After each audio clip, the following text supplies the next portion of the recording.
Let's hear it from the NBA MVP.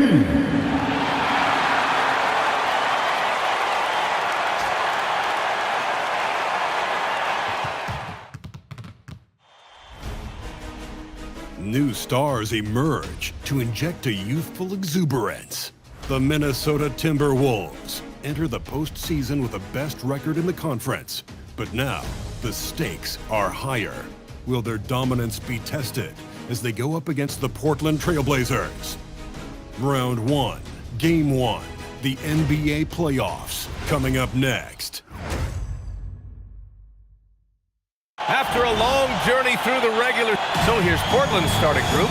Sharp at the 2 with Avdia playing the 3. Inside we'll see Kamara and Klingon, and it's Holiday in at the 1 spot.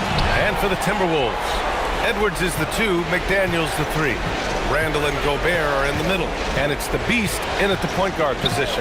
And now to the sideline to discuss MP's milestone achievement. I had a moment with MP to ask about the perfect regular season at home and what it means to him, and he said that he didn't worry about records, saying, quote, "When I see young fans in our jerseys, I want to hustle even harder to bring those wins home," unquote. Gotta love that attitude, guys. Yeah, he certainly has. Thanks, Allie. Taking a look at the Timberwolves. On paper, this looks like a slam dunk, no pun intended. But game 1s can be tricky. Yeah, especially at the start where teams are feeling each other out. But the energy of the crowd and the way they've played all year, it's hard to imagine them dropping this one. 4 on the clock. Sharp finds Holiday. And he can't answer back. The three-pointer offline. Edwards, the pass to the Beast. Fires the 3, and the Timberwolves hit again from deep. Well, a bold statement put out there in the press before the game. A well-known pundit claiming MP would not be able to handle the pressure in the playoffs. Well, so much of what talking heads do on TV is generate clicks or conversation. This bit from Roseanne Conway seems like more of the same. If you've watched MP this year, you should know that he's going to have no problem finding his way here at the playoffs. 3 misses in a row, still looking for their first bucket. Oh, got that one up quick. The Beast's got his second basket of the night. And adding to this lead right now, riding a wave of momentum. Yeah, you get the sense that they're going to start stretching this lead out a little bit. Back to Sharp. High post Klingon. Pass to Holiday. Here's Avdia, and the 17-footer goes down. And they get that first bucket. 1 for 4 to start this game. Here's the Beast. 6 points for him. Here's Edwards.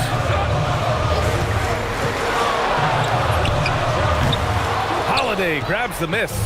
That's the first miss for this offense. They've hit 3 or 4 to start. Here's the 3. Kamara, no good. Limited success for them early on here, but don't expect that to continue. And here in the first, approaching 3 minutes play, the Beast. And again, it's Minnesota with a 3.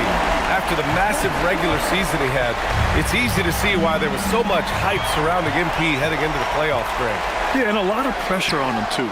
When a player with the highest scoring average in the league gets to the postseason, the expectations are immense. They're starting to pull away here as their shots keep falling. Yeah, I agree with you.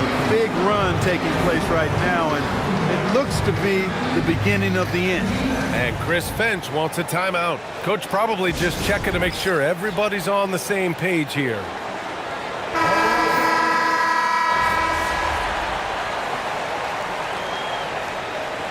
Substitution on the court. On the court right now for the Trailblazers. Inside, we'll see Kamara and Klingon. Drew Holiday out there with Damian Lillard. And it's Avdia in at the small forward position. And this is how he shines. He's a big part of their floor space. And you know what? It's all about the long distance game for him tonight. He's getting it done from out there. That's been the story of their offense so far, getting a number of looks from point-blank range. Randall a screen on Lillard. Here's the beast. Another one falls for Minnesota. Pick works well there, but the defense left a lot to be desired. Yeah, that's not the defense you need. You got to be tougher defensively. Goes up again. Nice touch on the bank shot. Klingon's got 8 points. At 7'2", Donovan Klingon is a mountain of a man. Here's the beast. And Klingon pulls it down. And even with the miss, that's a high percentage shot for him. A moment to hear from Allie LaForce. Thanks. Well, the Beast in their last matchup against the Pelicans looked really strong. He dropped 69 points and hit a bunch of threes. No surprises there.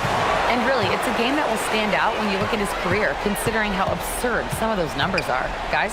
Great report there, Allie. Yeah, he was unstoppable during certain stretches.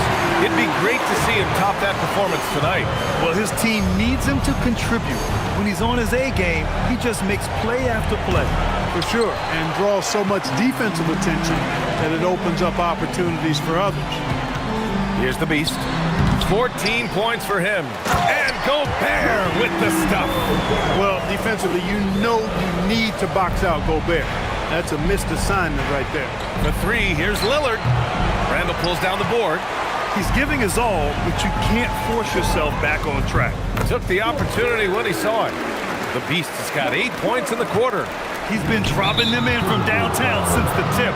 3 triples. And they've stopped the action here. They're using their... First team foul. The rule on the floor is confirmed. Challenge in place. We've seen so many of these personal foul calls still disputed, even after the video review. There's no doubt there's going to be a gray area in a lot of these calls. But at least we have...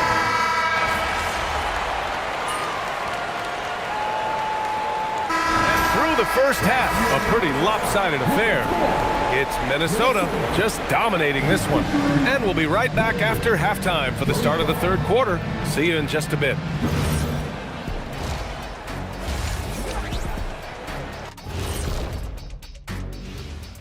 And we thank you for joining this postseason broadcast, and it's been an outstanding... These guys are playing with intensity. They're relentless on the boards, especially on the offensive end. Second chance points, one of the many seeing how things are shaking down. Thanks for joining us. Time to...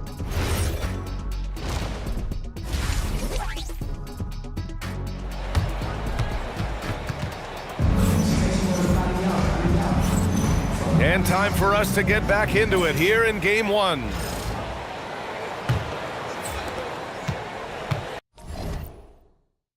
Randall and Gobert are in the middle. Edwards is the 2, McDaniels the 3. And it's the beast in at the point guard position.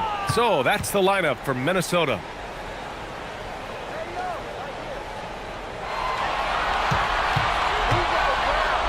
Back to Edwards.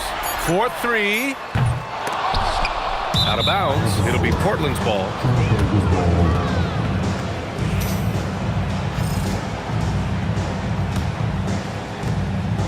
And so Holiday will bring it up for the Trailblazers. Picking up his fourth foul.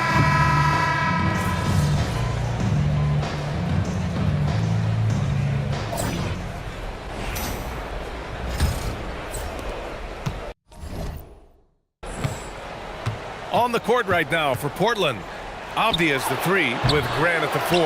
Damian Lillard out there with Matisse Thybulle.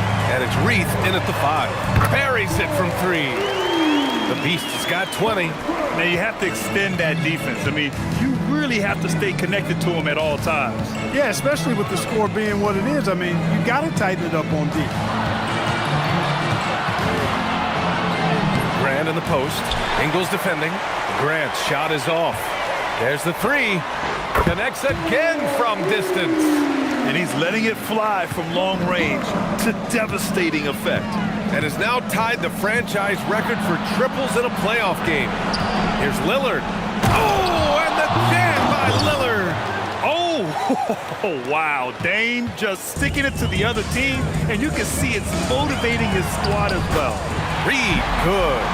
And just not letting up at all. I mean, you have to love this approach. You want to get the ball to the guys who make plays. If it's working, keep working it. That's what I say. Keep the pressure on. The Timberwolves have gone a perfect 3 for 3 here in the fourth. Reed, a screen on Lillard. And again for 3. And talk about stepping up. He's having a playoff game these fans have never seen. And that last triple means he's got the most threes in a single playoff game in franchise history. Again, the miss by Lillard. Minnesota with the ball. Big run right now for him, 11-2. Let's go with a 3. And the Timberwolves hit again from deep. Wow, their opponent is doing a tremendous job spacing the floor. Trying to find a spark here. Yes, indeed. A rough stretch offensively. They could really use a basket. Can't get anything to go this period. Seems like he's hit a wall. The Beast. It's hauled in by the Trailblazers. Great contest of the shot. Kind of forced him to fade back more than he'd like. Avdia from outside. Again, the miss by Portland. Minnesota's gone 4 of 4 from outside. Good! Another from 3. The three's coming fast and furious. He is scorching the nets. Yes, and now tied for the third most three-point field goals in a single game in playoff history. Yeah, 10 triples equals Dame Lillard's buzzer-beating performance in 2019 when he waved goodbye to the Thunder. The Beast shot is off. Portland has gone just 1 of 6 from downtown in this final quarter. A big group substitution here for Portland. Klingon, he's checked in for Reed. Kamara comes in for Grant. Sharp, he's checked in for Thibault. And Holiday subbed in for Lillard. Three-pointer Sharp. Oh, he pipes it. 9 for 14 and showing no let-up. And so difficult to defend. Sharp has 3-level scoring ability, and he is prolific. Here's the Beast. Rebounded by Kamara. Against length, he tries the fadeaway. It's just a low probability shot. Pass to Klingon. Holiday from long range. The Trailblazers rebound. There's another opportunity, and everything's going right for these guys. He got in excellent position, then takes it right back up. Here's the Beast. The shot goes down. Very quick possession right there. The Beast has got 34. And capturing the series momentum up front. This is a monster Game 1 win for the Timberwolves. And it was a big-time performance across the board. They looked like they were having fun out there, Grant. Yeah, B.A., it was almost like watching a cat play with a mouse. I mean, they did pretty much anything they wanted to do out there today.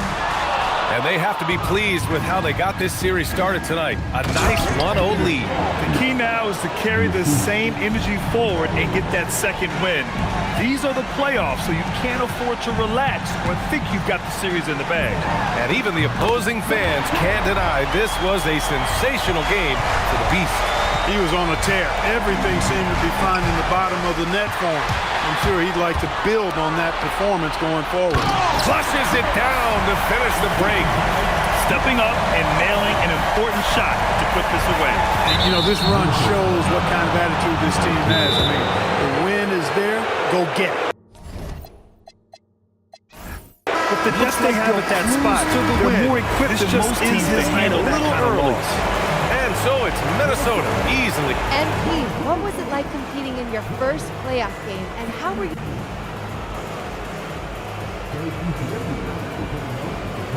This is what you live for.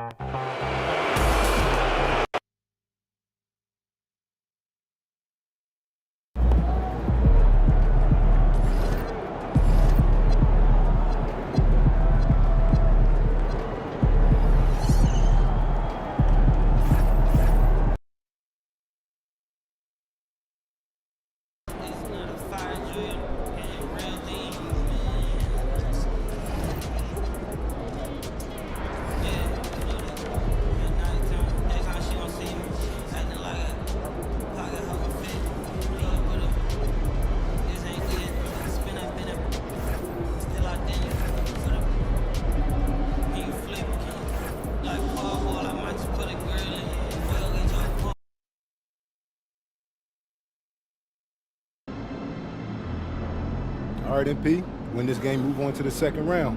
What's going through your mind right now? Oh, yeah, that we gotta finish the job. You let a team like this stick around, they start thinking they got a chance. And we can't let that happen. It ends tonight. Any special prep when it comes to potential series clinching game? Yeah, you gotta treat it like any other game. That's why I'm at maximum intensity all year round.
because the first person out for you will be getting your own ratings.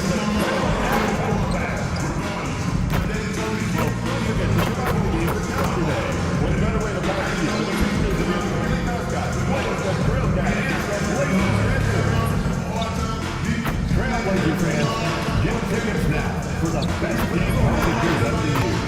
New specials are now available at the nearest ticket booth.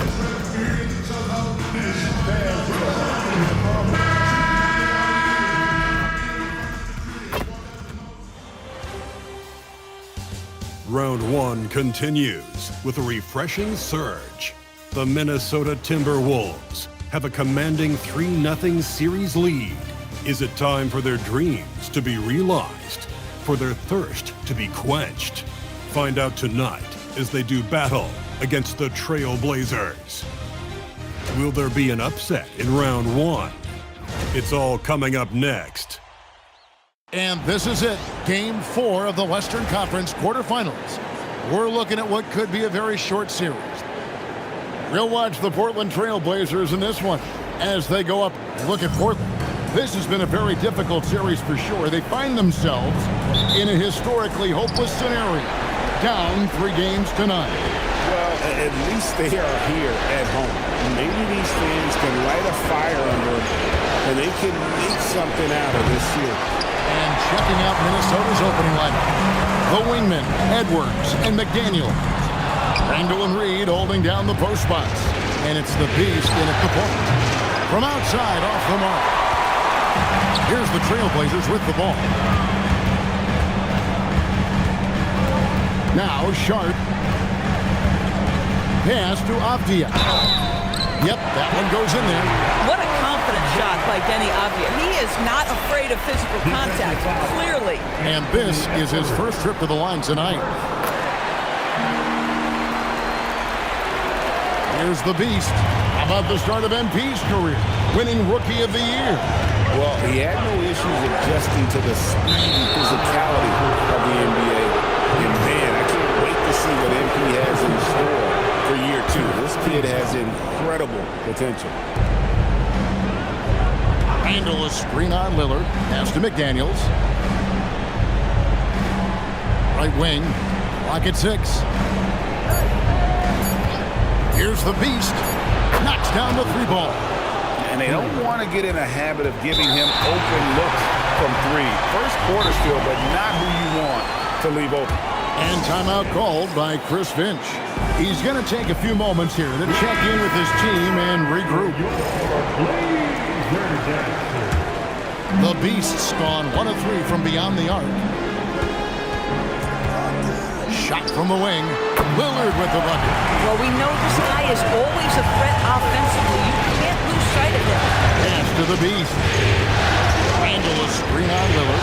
Over in the corner, Edwards. Got a piece of it.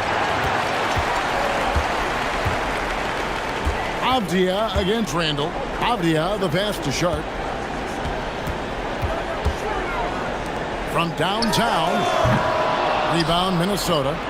And now let's swing it over to Allie LaForce on the sideline. I had a chance to catch up with Chauncey Billups. Immediately, Anthony Edwards came up in our conversation, and Coach kind of chuckled and said, well, I don't know if anyone on the planet can slow this kid down. He's on his way to becoming one of the best in the league, but he's not there already. Looks like they're going to roll the dice on one of the league's most talented players. Back to you. All right, Allie, thank you so much for that. Hit by Randall. Here's the Beast. Bangs home the trifecta. The Beast's got 6.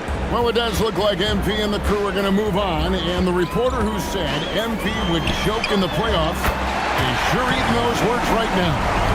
And you can tell that MP played with a little bit of an extra edge to his game. I'll tell you, the other bench is wishing that reporter never opened their mouth to fire up MP before this series. Reed with a screen on Lillard. Here's the Beast. He's got 6. Trying to answer back, but that 3 is off the mark. Pass to Sharp. Here's Kamara. And the 3 off target. Well, despite the miss, obviously the shot this offense looking to generate is exactly that. Shot good by the Beast. We know Julius Randle can score, but that scoring ability will be set up by that kind of play. What a pretty pass from the big man.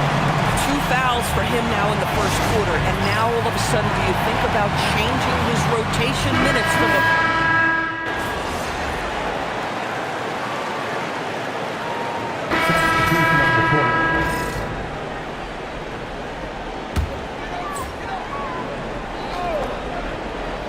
On the court for Minnesota. Out to the forward, it'll be McDaniels and Randall. Edwards is out there with the Beast, and it's Reed in at the 5, roaming the paint. Down low, Clingan with the steal. Pass to Sharp. No good. That would have tied it. And typically he has the touch to finish when he's in tight, but not sure on that position. From outside the arc. Here's Reed. Shooting foul as the whistle blows. He'll shoot 2 free throws. It goes on Donovan Clingan. Naz Reid is the perfect modern big man. He can stretch you to distance. He will rebound consistently, but he can also put it on the deck and catch you off guard if you let him. Jeremy Grant, who's checked in for the Trailblazers. And a change for the Timberwolves. Gobert's checked in. Lillard the pass to Grant. Clingan the screen for Grant. Pass to Clingan. Here's Sharp, and then Sharp with the dunk. We've heard the stories about Sharp and how impressive his vertical is. Now we see it on full display. McDaniels a screen on Lillard. For 3, Edwards. Portland grabs the miss. And he didn't punish them for the weak coverage there, but they can't count on him to continue missing. But Jeremy Grant has figured out how to be opportunistic on... And yep, we thought we might see it. And the coach's challenge has been triggered on the personal foul call. Second team foul. After review, states. The play will be reviewed. The original personal foul. Getting a different angle can sometimes make it a lot easier to determine. Indeed, and the one thing with replay review is that when you see the slow motion replay, you really get a new appreciation for just the immense speed at which these players are moving and how fast the action really is and how hard it can be sometimes, you know, Greg, to make the right call. And so the word is in. They've decided that the call stands as it was made on the floor. And, you know, even if a coach still feels this wasn't the right call, you got to acknowledge the effort being put in to reviewing it. We're double-checking, and the game continues on. We're now joined by our sideline reporter, Allie LaForce. Allie, it's all yours. Thanks. Well, the Beast in their last matchup against Portland was tremendous. He dropped an amazing number of points, and as we've come to expect, he contributed from the three-point line as well. Truly, one of the most exceptional performances we've seen in recent memory. A monster night for him. Back to you. Excellent report, Allie. Thank you. You're right. He was a one-man wrecking crew in that one. Yeah, he was not going to let them lose that game. We'll see if he comes in with that same attitude tonight.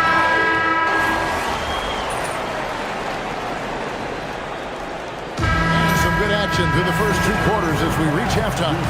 Trailblazers lead by 2 from Portland. We're back in a moment. 41.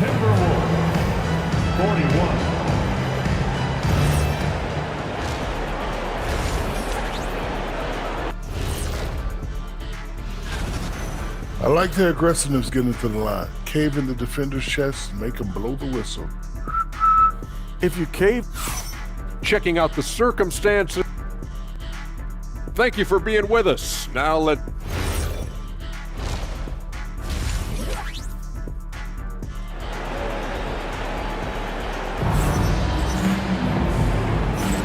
And we welcome you back to Game 4 on 2K Sports. What a game we're seeing from Denny Avdia. And you know he's going to put up points every time out, but boy, he made it look so easy in that first half. And let's see if he continues that trend the rest of the way. He certainly has the talent and the endurance to do just that. The wings for him, Sharp and Avdia. On the block, you'll see Kamara and Clingan. And it's Lillard in at the point guard. So that's who Chauncey Billups starts the second half with. Pass to Kamare. Back to Lillard. Three-pointer. And the three ball is good. Lillard's got 11 points. And that's Dame showing that competitive side. Loves a good duel, especially from Ray. Reed with a screen on Lillard. And again, Minnesota with the triple. 3 points. And this is the game plan for him. He's a big part of their floor space. And right now, Greg, he is doing a great job delivering for this team. Productive and efficient. Minnesota making a switch.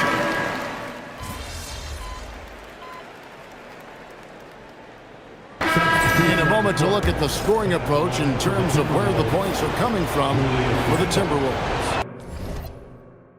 Guys, the D hasn't had an answer for the three-point shooting, which is why they continue to just fire away from deep. Something else that they've had working for them is attacking the offensive glass. Boy, taking advantage and creating second chance points. Impressive. On the court for Minnesota, the big men on the floor for him, Randall and Gobert. Beast out there with Dante DiVincenzo. And it's Ingles in at the 3 slot. Avdia kicks to Anderson. Ingles against Avdia. The kick out to Holiday. Over Gobert. Again, the miss by the Trailblazers. It's a +5 advantage for them in rebounding after that one. Murray outside. Anderson looking it over. Drills it from outside. Anderson's got 5 points now in the quarter. Individually, he's trying to lift the team. You've got to love the effort, but thus far, not getting over the top. Here's the Beast. And there are the Timberwolves with another bucket. And a nice spark for their offense here in the second half. Now above 50% for the game. And that's a foul called on the Beast. That's his 5th foul. Matisse Thybulle checked in for Portland. Damian Lillard comes in for Henderson. Minnesota also with the sub. Edwards has come in for Joe Ingles. Reed, he's checked in for Minnesota. McDaniels comes in for Dante DiVincenzo. Rebounded by Edwards. Well, that's the opportunity they're looking for, just not the result, obviously. And so it's Avdia with it. He brings it up for Portland. Trailing by 17. Their third three-pointer in a row. We're in the 4th quarter here, just under 2.5 minutes gone. Now Reed. And stolen by Lillard. Fast break, here we go. Rebounded by Randall. Timberwolves leading by 14. Here's the Beast. Randall a screen on Lillard. The 3 doesn't go. But sometimes it's more about what the defense is doing. On that possession, they were all over him on the perimeter. It's stolen by Edwards. McDaniels on the wing. Defended by Avdia. Now Edwards. Here's the Beast. Reed with a screen on Lillard. Clock at 4. Takes the 3. And it misses. Trailblazers trail by 14. And that's a foul called on the Beast. That's it.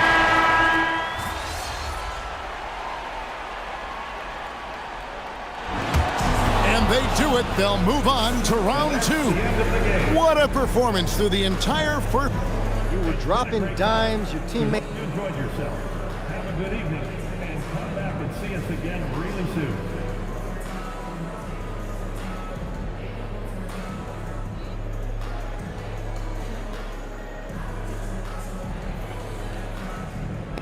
Yeah, as a leader, I'm always looking to get my guys involved before I get going. If I do that, they keep moving, cut harder, stay engaged. It's kindergarten stuff. You got to share. And a lot of nights, that extra intensity is the difference between winning and losing. Tonight, we got the win. It was a great game, MP. All right, thank you. Back to you, Kevin. All right, thanks, Tom. And that about wraps it up, folks. We hope you've enjoyed our broadcast of the NBA Western Conference quarterfinals. For Dorisburg, Greg Anthony, and our sideline reporter, Allie LaForce, this is Kevin Harlan. Thanks for tuning in tonight. See you later.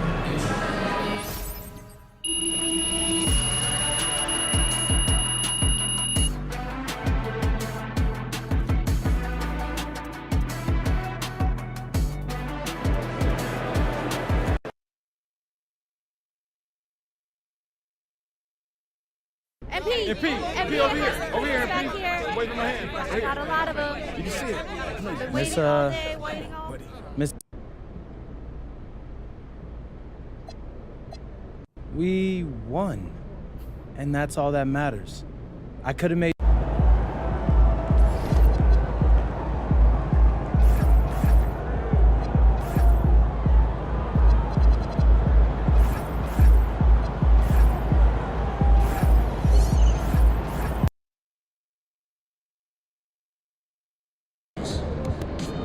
Obviously, this isn't the way we want to start the series. Losing a key contributor in practice.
Tough break for MP and company as they lose a starter to injury during morning shoot-around.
These teams are... Here we go. And so off the tip, it's Oklahoma City. Here are the starters for Oklahoma City. SGA and Wallace for the backcourt. Two big bodies inside with Holmgren and Hartenstein in the middle. And it's Williams in a small forward. The Beast, good. And MP and crew had to scramble before this game got going. Found out very close to tip that they'll be missing a member of their starting five. So many things go up in the air when a change like that happens. You got to tweak your game plan, readjust your rotations. It might seem like a simple thing, but it can make your coach's hair turn gray. And it's the Thunder with the ball, following the three-pointer by Minnesota.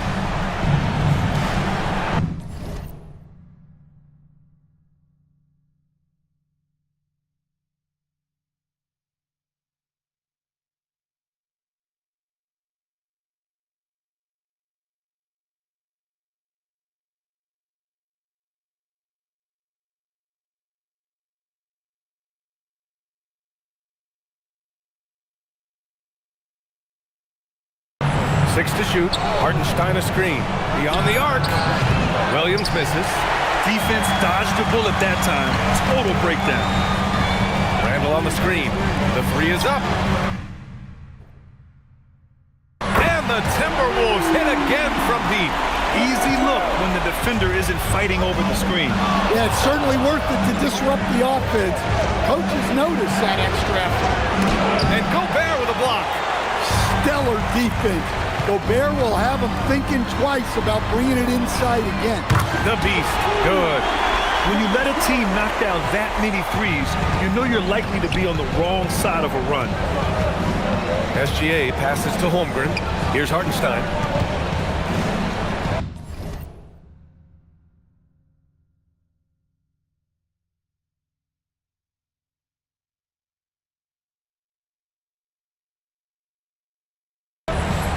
Uses the glass on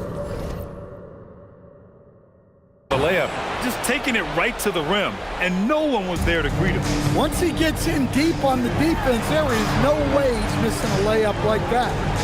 Here's the Beast. 9 points in the game. Another one falls for Minnesota. Well, he's just dominating right now. If his teammates are smart, they'll keep getting him the ball. Here's Hartenstein. And Hartenstein slams it in. A 6'6" playmaker, SGA has a great view of the floor. Here's the Beast. 11 points in the game. Pass to Shannon. For three, Randall. Oh, clanks that one. He's 0 for 1 to start.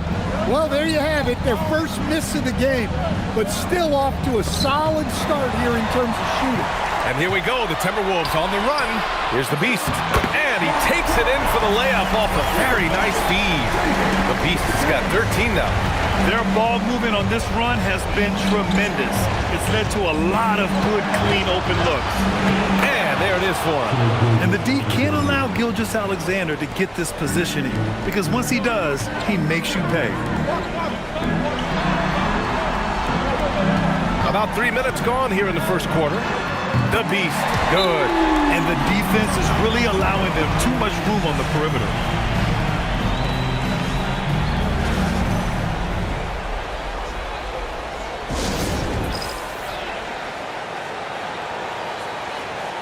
For the Thunder, Caruso comes in for Chet Holmgren, and Mitchell subbed in for Wallace. Thunder trail by 10. Gilgeous-Alexander passes to Williams. The three from Mitchell. And again, Oklahoma City, no good. And here's Minnesota now. They're on a 16-6 run. The Beast, good. But just incredible. I mean, he's really making it rain out there, knocking them down one after another. Well, what I love about his three-point shooting is the spacing that he's adding. It makes things a lot easier for everyone else. And Chris Finch wants a timeout. He'll take the opportunity to regroup.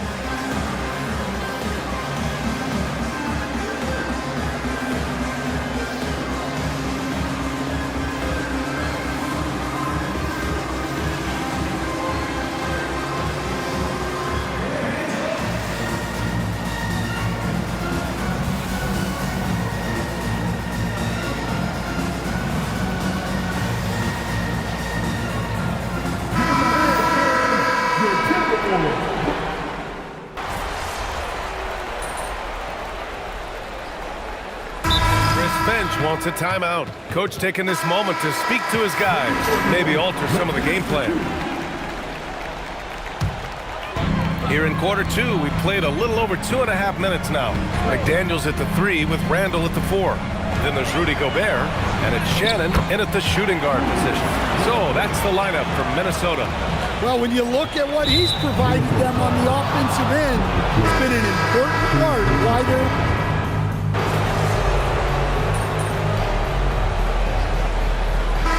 So it's the Minnesota Timberwolves in command with a 13-point lead at the end of the quarter.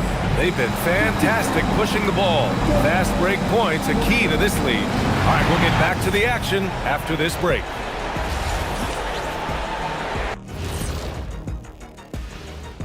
Hey everybody, it's halftime. I love their game plan. Work the rock inside until someone stops it.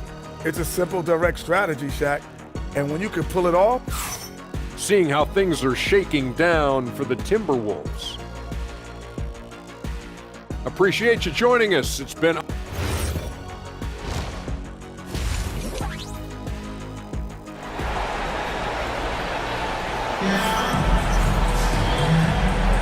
And we're back with you, folks, as this exciting Western Conference semifinal game rolls on.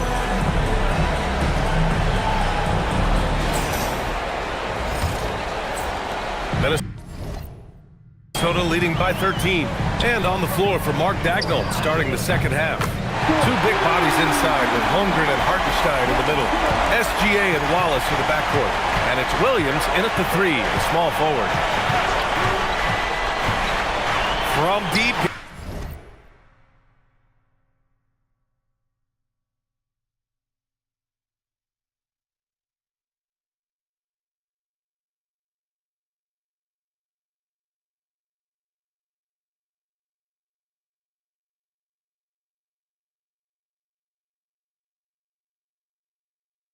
Alexander connects from downtown. SGA's got 10 points in the game. Exchanging buckets from downtown. That's been a staple of tonight's game.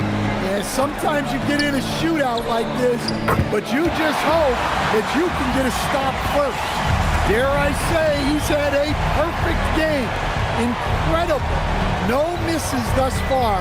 A major reason they lead. It's rebounded by Minnesota. Randall's got 4 rebounds in the game. You have to credit their effort. I mean, they've done an amazing job on the glass. Yeah, very hot start out of halftime, making their first 3 shots, getting the looks that they want, and knocking them down. Gilgeous Alexander, no good. Minnesota leading by 17.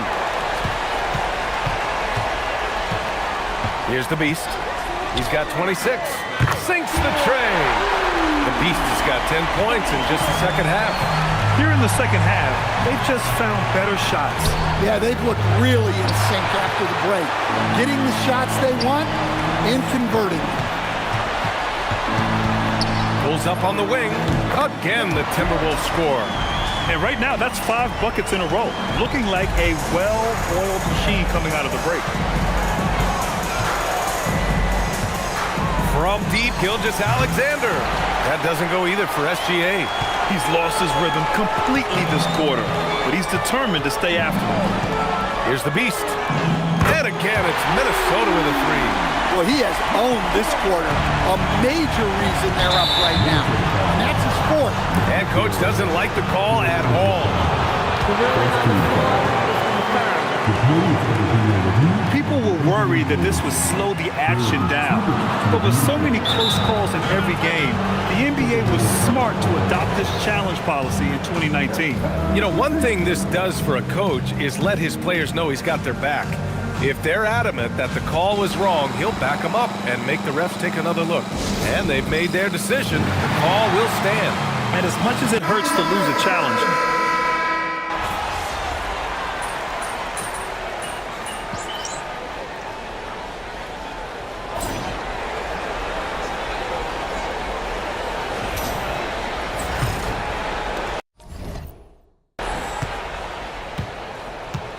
Joe Ingles is out there with Naz Reid. Then it's Dante DiVincenzo, and it's the Beast in at point guard. So that's the Timberwolves 5. Wallace, the pass to Mitchell. Gets rebounded by Minnesota. Reed's got his 8th rebound here tonight. and they're up considerably because of their efforts on the glass. Here's the Beast.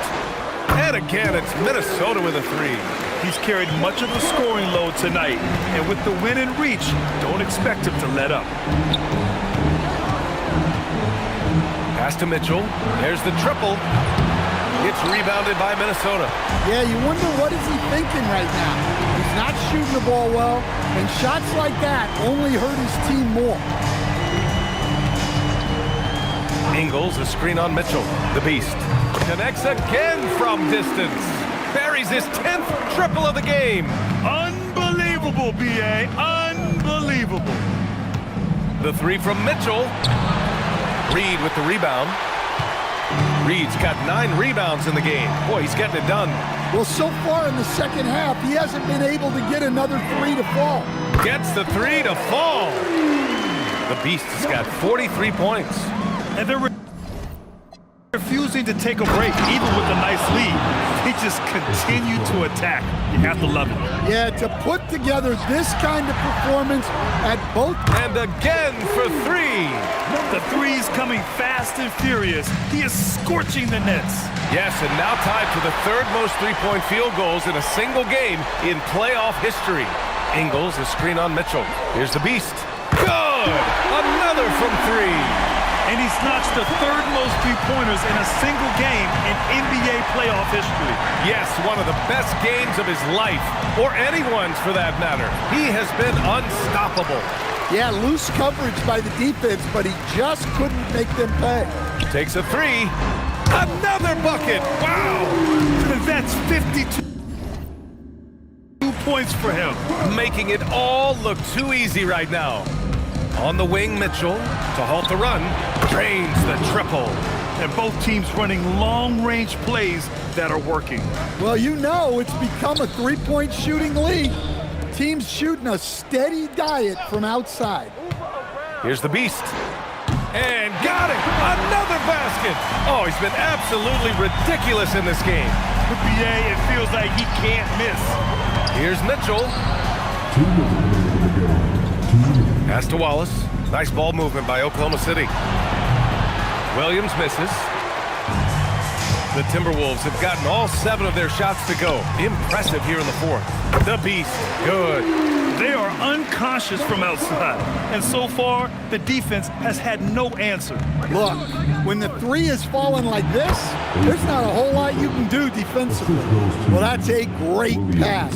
He has the timing and rhythm of a metronome. A little over 3.5 minutes in the books now in this.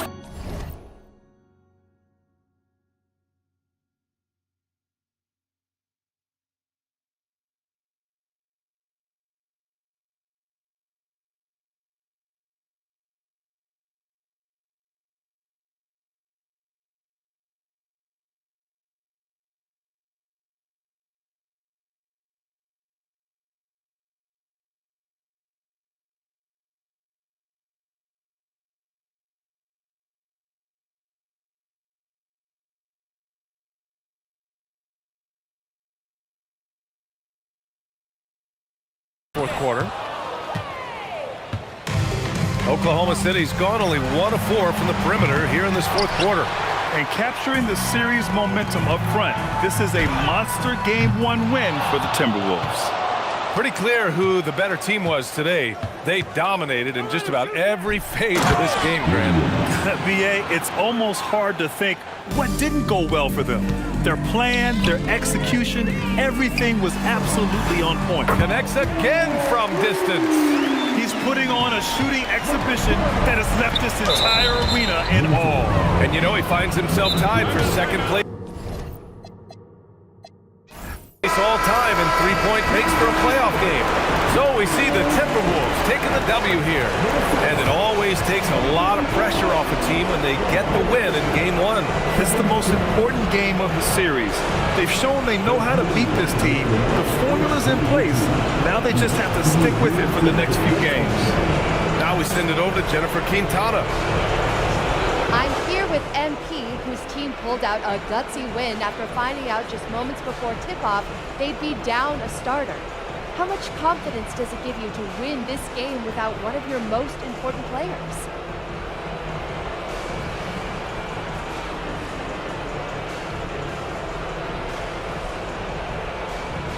You know what? We're a confident bunch, Jennifer. I don't think we learned anything we didn't already know. But I bet the other guys are less confident after seeing what we did tonight. And they're probably not looking forward to seeing us at full strength. You know? Sounds like a great game, MP. Thank you. Appreciate it. Over to you, B. All right, thanks, Jennifer. Time for us to say goodbye. We hope you enjoyed our second-round coverage of the NBA Western Conference Playoffs. For Grant Hill, Allie LaForce, and Coach Stan Van Gundy, this is Brian Anderson. Thank you for watching the NBA on 2K Sports. We'll see you next time.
All right, we're here with MP in the locker room, moments before the tip-off of Game 3.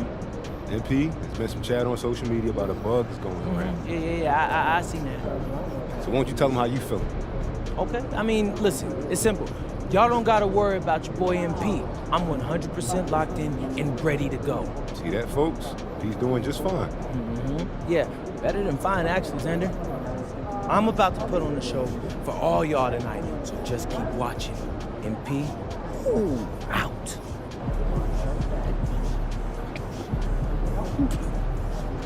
Oh, man. This is ridiculous. I've been throwing up all day, bro. Yeah, you might want to sit down. You ain't never lied. Been able to keep fluids down? Not really.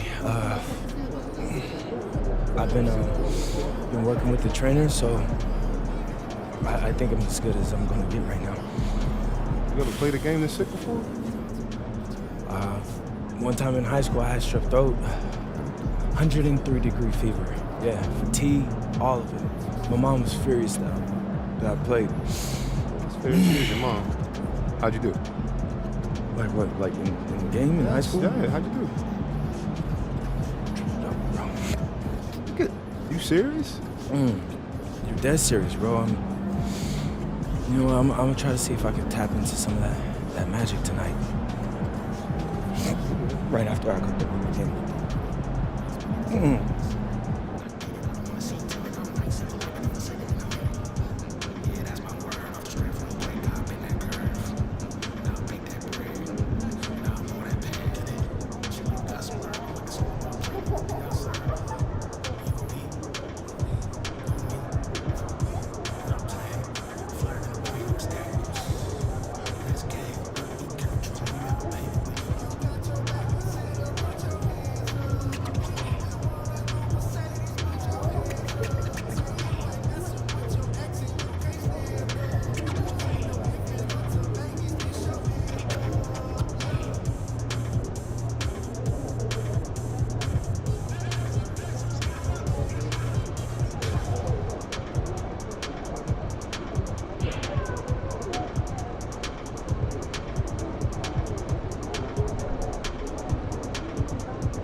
using improper language or gestures, entering the corner interrupting play. Spectators engaging in such behavior are subject to ejection and possible arrest. Please report any violations of these rules to the nearest unused security or arena staff member.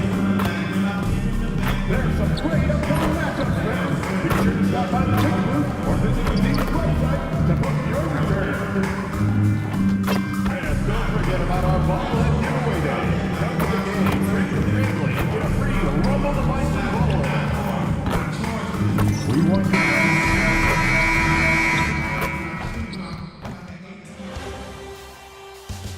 The Western Conference semifinals, Game 3. The Timberwolves come into Game 3 up 2 games to none. Will their relentless desire... Big Game 3 of the Western Conference.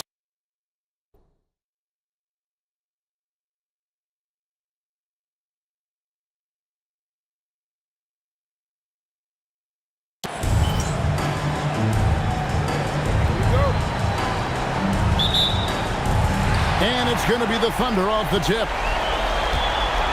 And checking out Minnesota's opening lineup. The big men on the floor for him, Randall and Gobert. The wingmen, Edwards and McDaniel. And it's the beast in at the one. Well, that's just one of the many things Williams does to help his team. That time, stretching the floor with his shooting.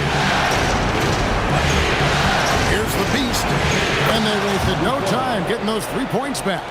And MP and crew fighting off a major illness that is spread like wildfire through the locker room. They're all sick. Adrenaline can carry these guys only so far. And when you're fighting off an illness like they are, it is bound to take its effect at the later stages of the game. Fires from deep. And again, Minnesota with the triple. And he likes to get in a rhythm early. Nice triple. SGA into the lane. Tips it. SGA on the follow. And you don't typically see SGA on the offensive glass, but if the ball comes his way, he will cash in. It's up a 3. Again from deep. The three-pointer good from the Beast. The Beast's got 9. Man, he is feeling it from three-point range. All of a sudden, he just can't miss. Gilgeous-Alexander can't get it to go. Here's the Beast. And again, Minnesota with the triple. Well, unless the defense adjusts, I don't see any change here. And now, yep, this will be a coach's challenge. We thought that. It's confirmed. Now, where the officials can review in closer detail what constituted the original personal foul. Getting a different angle can sometimes make it a lot easier to determine. Indeed, and the one thing with replay review is that when you see the slow motion replays, you really get a new appreciation for just the immense speed at which these players are moving and how fast the action really is and how hard it can be sometimes, you know, Greg, to make the right call. And so the word is in. They've decided that the call stands as it was made on the floor. And, you know, even if a coach still feels this wasn't the right call, you got to acknowledge the effort being put in to reviewing it. With double-checking, and the game continues on. Mr. Randall. Here's the Beast. He's got 12. Now here's the Beast. Again, Minnesota with the triple. And really setting the tone early with their three-point shooting. Here's Gilgeous-Alexander. He gets it in there. 6 points for him. And the defense just has no answers for him right now. With each made basket, the more his confidence continues to grow. And now, let's send it over to our courtside reporter, Allie LaForce. Thanks. Well, the Beast in their last matchup against the Thunder really lit up the floor. He contributed 62 points, and he was locked in from deep. But when hasn't he been? That night will be etched in people's memories. He was relentless. I'm curious to see how he follows it up. Guys? Nice work there, Allie. Thank you. Greg, how impressive was it watching him completely take over? Unstoppable. They won that game because of his effort and just his overall relentlessness. Well, he really lit it up. Maybe we'll see a repeat performance tonight. Hartenstein finds Wallace. Here's Hartenstein. Tries again, and it's good off the glass. And there's a pattern starting to take shape here. They're working it inside and getting good shots from close range. And here's Wallace. He'll bring it up for the Thunder. It's a three-point game. They need to bounce back from Wednesday's loss. Yeah, so close in that one, but that's of no solace to the players. They played their hearts out. Look, I know it's easier said than done, but you've got to just move on. You can't dwell on it and let it affect the next performance. Well, that could take him off the floor. Not what he wanted right there. 2 fouls in the first quarter. Mitchell, he's checked in for the Thunder. Minnesota also with the sub. Dante DiVincenzo. He's checked in for McDaniel. And so Mark Daigneault.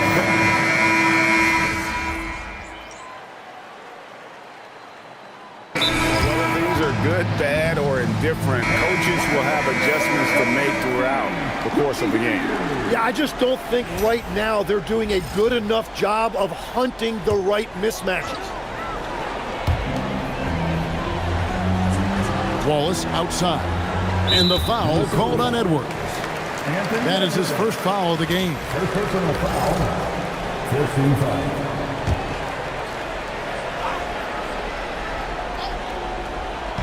And for those of you just joining us, we're almost 2.5 minutes into the second quarter. Caruso, the pass to Holmgren, and the dunk by Holmgren. I mean, sneaky when he moves around the floor. Holmgren takes you out of the play, slips past, and just rolls to the hoop. So on the floor for Minnesota, the wingmen, Edwards and McDaniel. The big men on the floor for him, Randall and Gobert. And it's the beast in at the point. And that is his third foul of the half. Now they've got to make a tough decision. For Oklahoma City, they have had 2 chances at the line already, making them both. So it's both teams making substitutions here.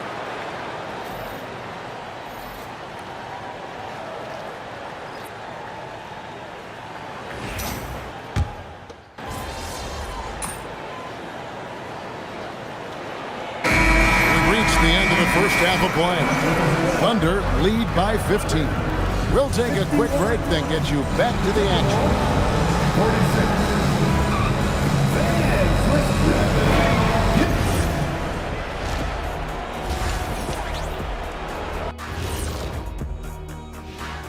46. Greetings, everybody. Game 3, and it's a huge lead for the Oklahoma City Thunder. I mean, their offensive rebounding, when you give yourself more chances to score points, the math is pretty simple, honey. And looking at where the Thunder stand in the series, when you think about... And that'll do it for halftime.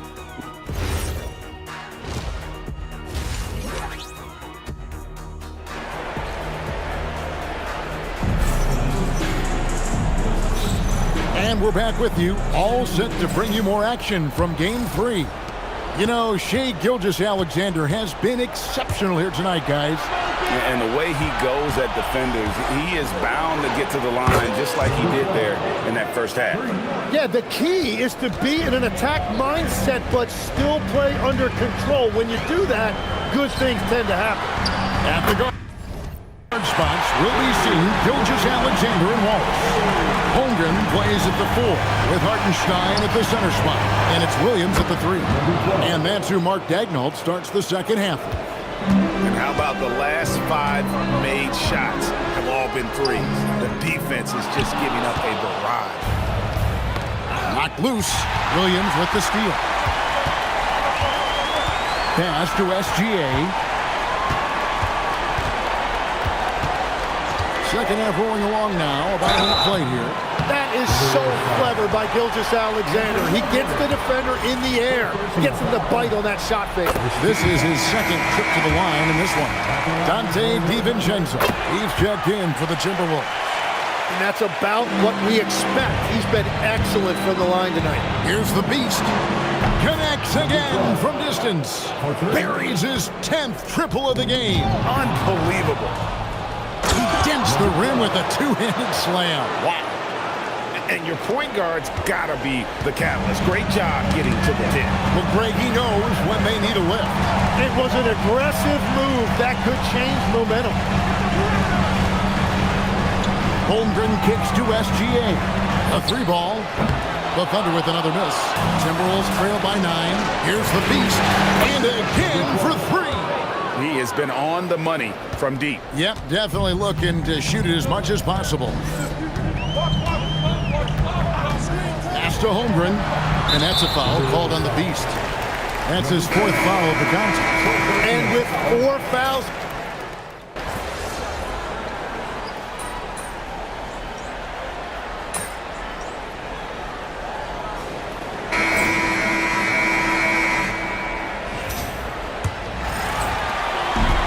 the Thunder shooting 47%, pretty solid.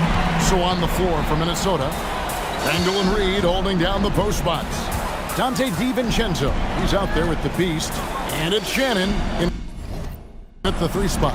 Williams finds Williams. And the officials will call the illegal screen right there. Yeah, they've got to be careless together, no doubt about it, with their turnovers in the second half.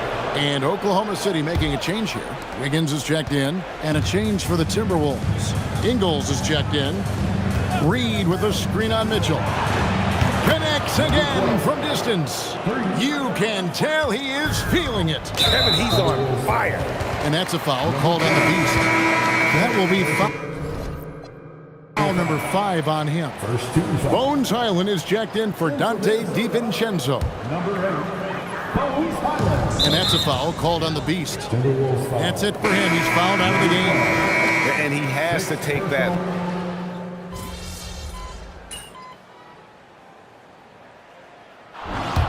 And so Minnesota takes the win. You have to think at this point, up 3-zip. It's only a matter of time now, Greg, until this series is in the books. You know, this victory all but seals the deal. As strong as they look throughout this game and this series, I'll be shocked if they don't close it out in Game 4. Now, let's send it over to Dominic Hamill. You said in your pregame video that you were feeling healthy, but you look like you're dealing with something fairly serious. How were you able to pull this one out, MP? Talk to me. Yeah, I don't make excuses. If I can stand, I can play. Some people are calling this your flu game. Whoa. I'm not trying to compare myself to Michael just yet. I got to win a chip first, but I'll take the compliment, Dom. I'm flattered. We hope you feel better, MP. Appreciate you. Kevin, back to you. All right, Dominic, thank you. It's time for us to say goodbye. We hope you've enjoyed our second-round coverage of the NBA Western Conference Playoffs. Alongside Tim Legler, Greg Anthony, and our reporter, Allie LaForce, this is Kevin Harlan saying thanks for watching, folks. We'll see you.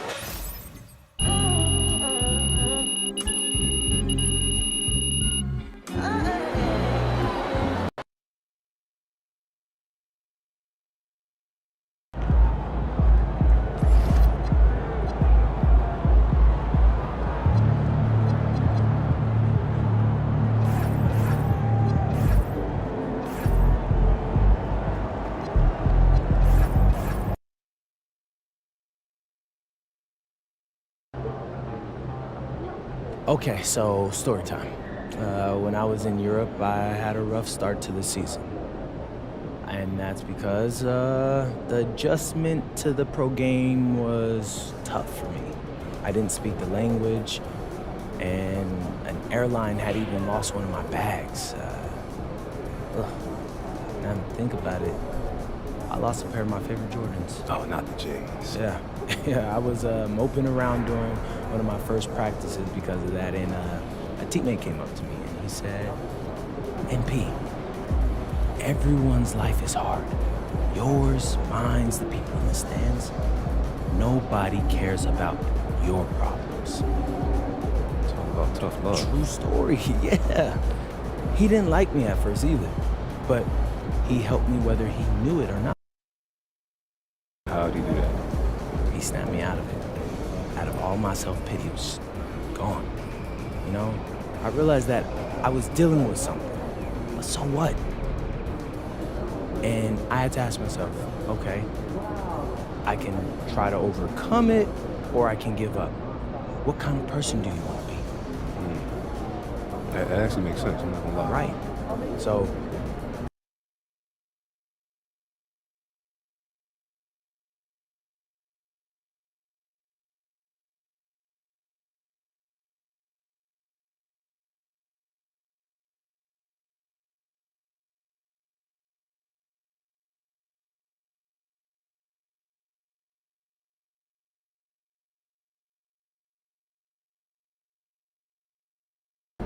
I promise you that.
Game 4 of the Western Conference semifinals. The Minnesota Timberwolves have a commanding 3-0 series lead.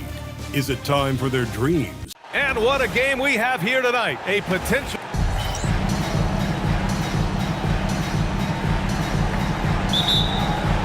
And it's going to be Minnesota off the tip. Looking at the starting five for the Minnesota Timberwolves. Randall and Gobert are in the middle. Edwards is the 2, McDaniels the 3. And it's the Beast in at the point. On target from range. And that gets us rolling. Whew, what a tremendous atmosphere in here tonight. Boy, I tell you, you're right. You can feel this one looking like it's going to be a tight one throughout. And that one's good. SGA. And the D can't allow Gilgeous-Alexander to get this positioning, because once he does, he makes you pay. Randall, good. And that's what they want to do. Get him open looks early. Number 12. First personal foul. First team foul. And here are the Thunder now. 4-point game. Pass to Gilgeous-Alexander. Tries it from 19. And the sweet roll that time on the rim. That one falls. Gilgeous-Alexander's gotten his second bucket of the game.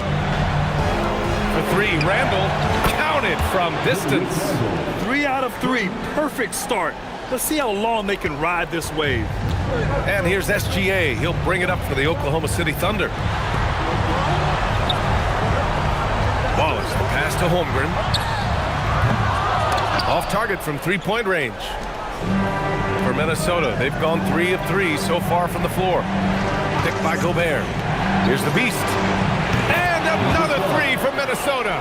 And this first quarter has been ridiculous. I mean, they simply can't miss right now. Already with his second foul, the coach has a decision to make here. And Chris Finch wants a timeout. We might see him looking to make some tweaks to the strategy. And Minnesota.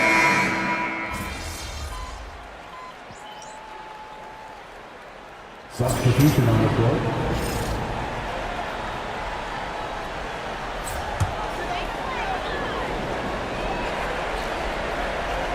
And about 2 minutes into the first quarter here.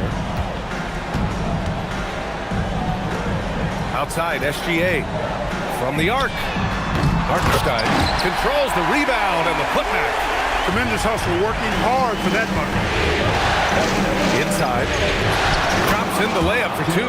Strong work inside by the 6'9" Jaden McDaniels, showing how effective he can be down there.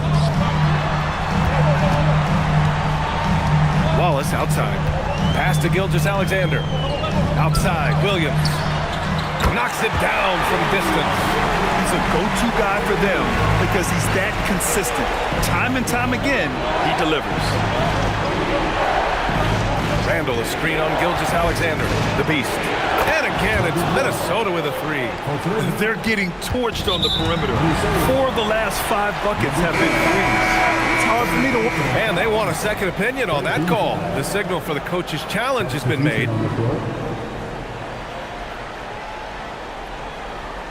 The play will be reviewed.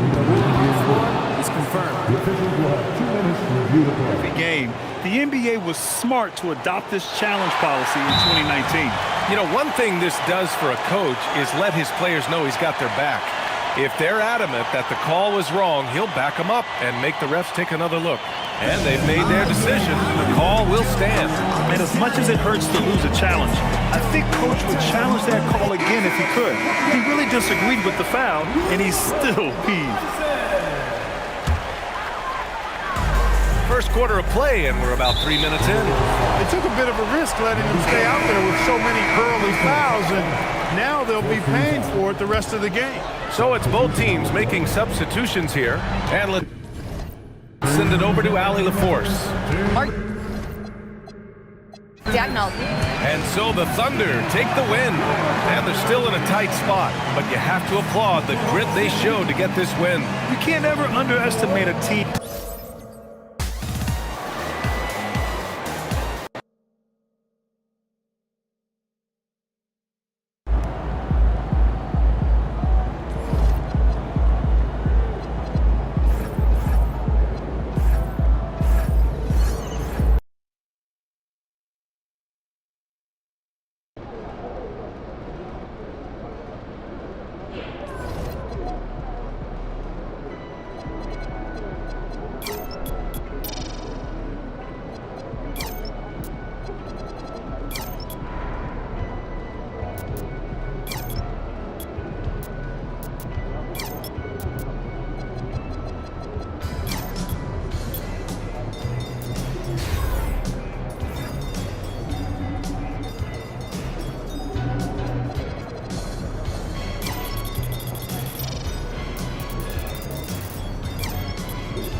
radar, but we're finding guys close to that.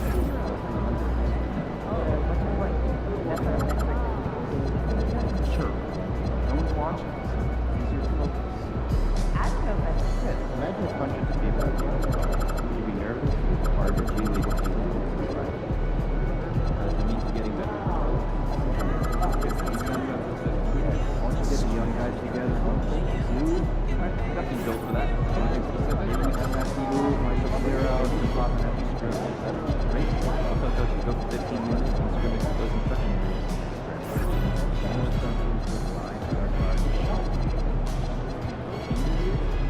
Look at big, use this side.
safe and enjoy the sports experience.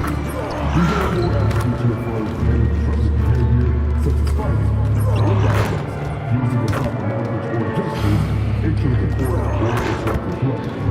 Spectators engaging in such behavior are subject to ejection and possible arrest. Here's a criminal violations of these rules to ensure conduct, security, or re-establishment.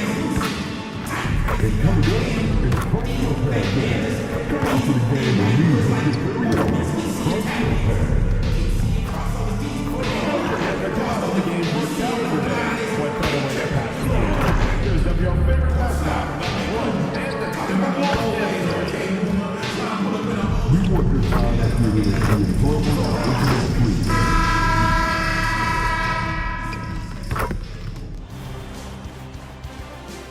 Game 5 in the Western Conference semifinals. The Minnesota Timberwolves have a lofty series lead with 3 wins. Will overconfidence be their undoing, or will their passion and determination help them prevail against the Oklahoma City Thunder? Round 2 of the NBA playoffs continue, coming right up. Welcome to the Western Conference semifinals and a possible closeout Game 5. 2K Sports presents the playoffs of the NBA. I'm Kevin Harlan, joined courtside by Greg Anthony and Doris Burke. And it's Allie LaForce for us tonight on the sidelines.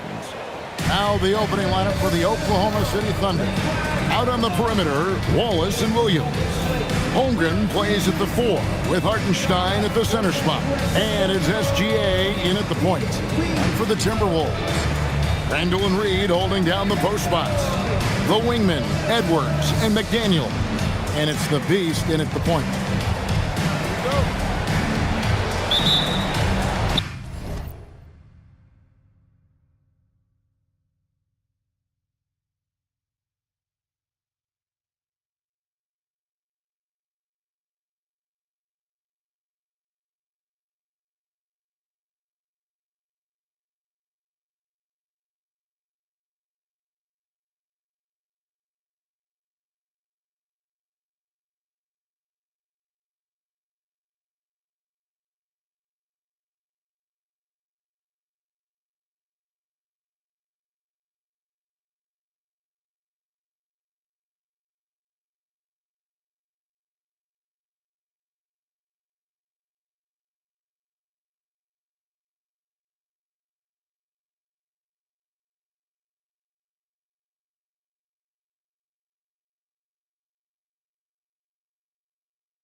And Oklahoma City starts out with the ball.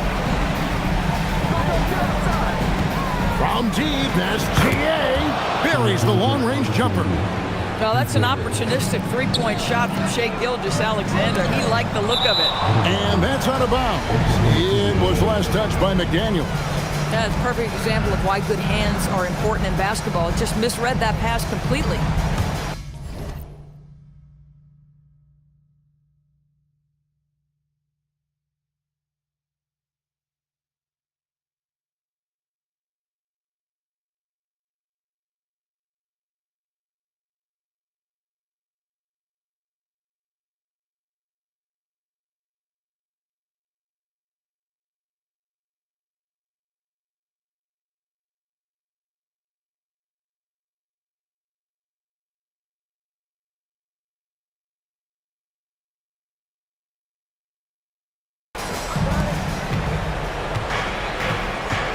Here's Gilgeous-Alexander. Lets the three fly. And rebounded by McDaniel. Pass to the Beast.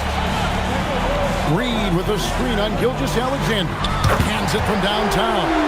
And he's not going to miss that sort of an opportunity from deep. And that's a foul called on the Beast. That is his first foul of the game. Now, here's Gilgeous-Alexander. Guarded closer. From deep three-point land. And again, Minnesota with the triple. Oklahoma City's gone 1 of 2 from long range in the first quarter.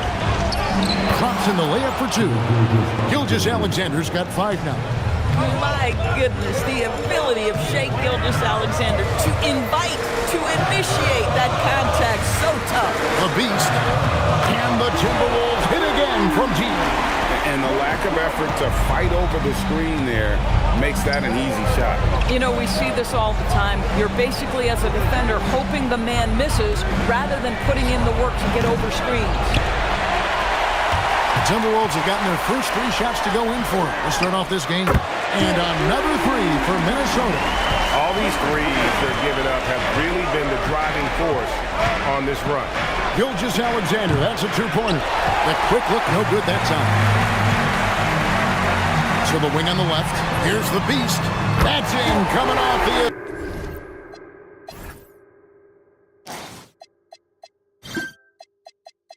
Assist from Edwards. 15 points in the game. And that's another basket for him. They have...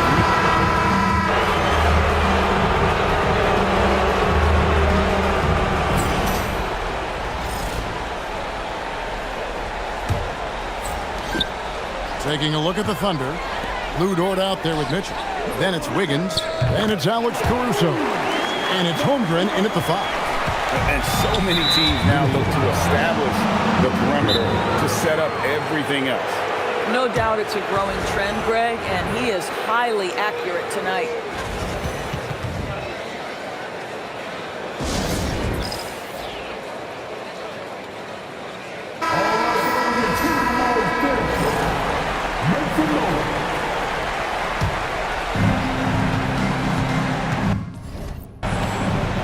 And here is Caruso. Scoreless thus far. Holmgren sets the screen for Caruso. And a miss there on the triple. The edge on the glass is the difference. It's allowed them to build this lead. Drills the three-pointer. And how about the last 5 made shots have all been threes. The defense is just giving up a barrage. And he can't answer back. The three-pointer offline. Minnesota's gotten both of their three-point attempts to go down here in the second quarter. Holmgren with the steal. Mitchell in the corner. Takes the 3. And again, no good by Oklahoma City. This could get even more out of hand if they continue to put up points. Wow, Kevin, what a performance we are seeing.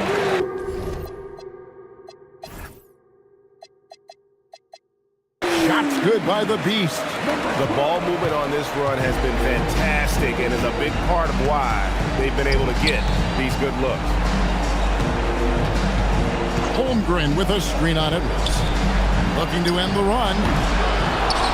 Mitchell passes to Dort.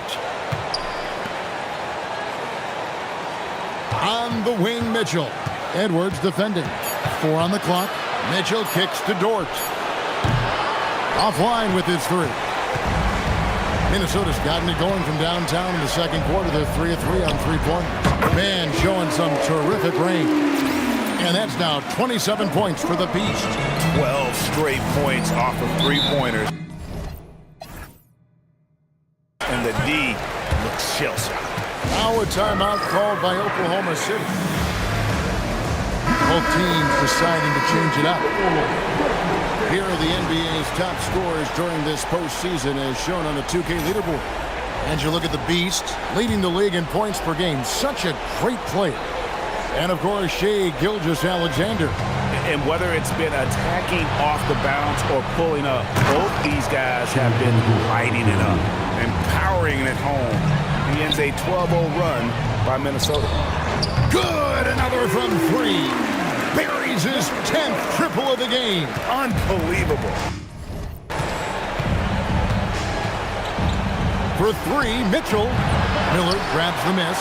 They've shown some strength in the paint today. Their work on the boards has been impressive. And this offense is in a perfect rhythm, and you can see how they're... And here we go, coach's challenge. It's confirmed. And I think when it comes to some of the more difficult calls to make, personal fouls can be tough. The action is so fast that it's really tough to catch everything in real time. The wonders of...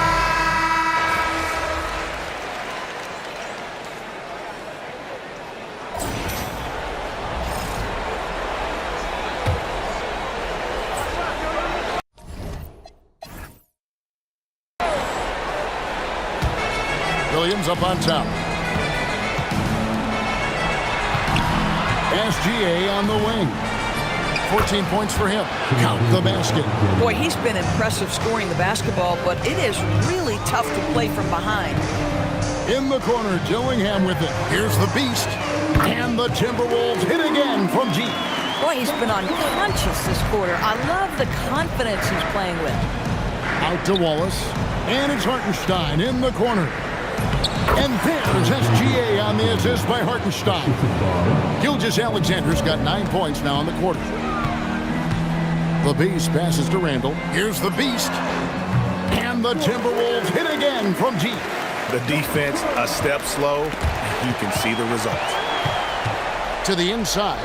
Reed takes the assist and lays it in. Picked out the pass nicely.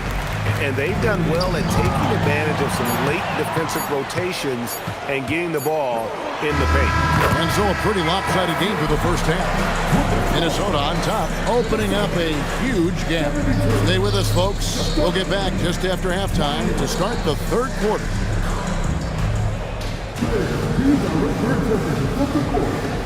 Get ready for the big.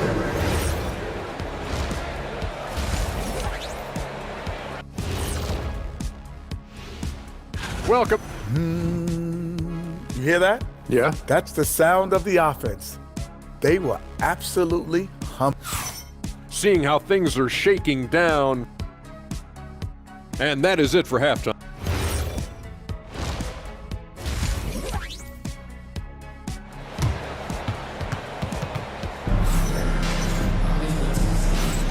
So glad to have you with us here as we bring you more action from courtside at Game 5. What can you say? The Beast, an impressive effort here today. Yeah, he's just been raining down on them from deep here. Talk about dialed in. Well, he's in a great rhythm, looking comfortable and confident. Up at the forward, it'll be McDaniels and Randall. Beast out there with Edwards, and it's Reed in at the 5 down low. So that's the lineup for Minnesota. I love that kind of energy from Naz Reid. You don't give up on a play. Takes a 3. SGA, no good. Not quite enough defense that time around. Connects again from distance. The threes coming fast and furious. He is is scorching the Nets. Now GA tied for the third most three-point field goals in single-game playoff history. A three-pointer is right on target. This is the kind of fire J-Dub plays with. He loves coming back with a three to answer the one his opponent just had. Picked by Randall. The Beast passes to Edwards. Here's the Beast. And again for three. And he's knocked the third most three-pointers in a single game in NBA playoff history. GA, one of the best games of his life, or anyone's, any players for that matter. He's been unstoppable. And that one's good. Gilgeous-Alexander. Yeah, Shai Gilgeous-Alexander has now emerged into a superstar, and on nights like this, guys, he's unstoppable. Shots good by the Beast. Boy, it hasn't mattered what the defense has tried. He has had every counter. What a great night. Here's Gilgeous-Alexander, and rebounded by McDaniels. Listen, that's a quality mid-range shot. He just couldn't capitalize.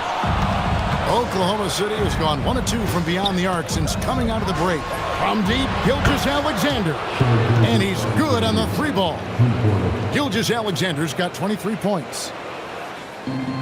Minnesota's gone 4 of 6 from three-point land since the start of the second half. The Beast can't hit. And here's Wallace. He'll bring it up for the Oklahoma City Thunder. Outside Williams. From deep, Gilgeous-Alexander. Another miss by SGA.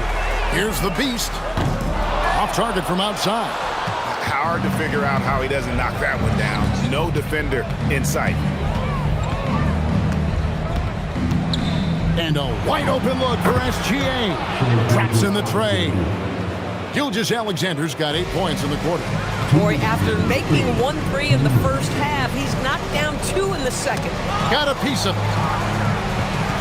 The fadeaway. Again, what an avalanche.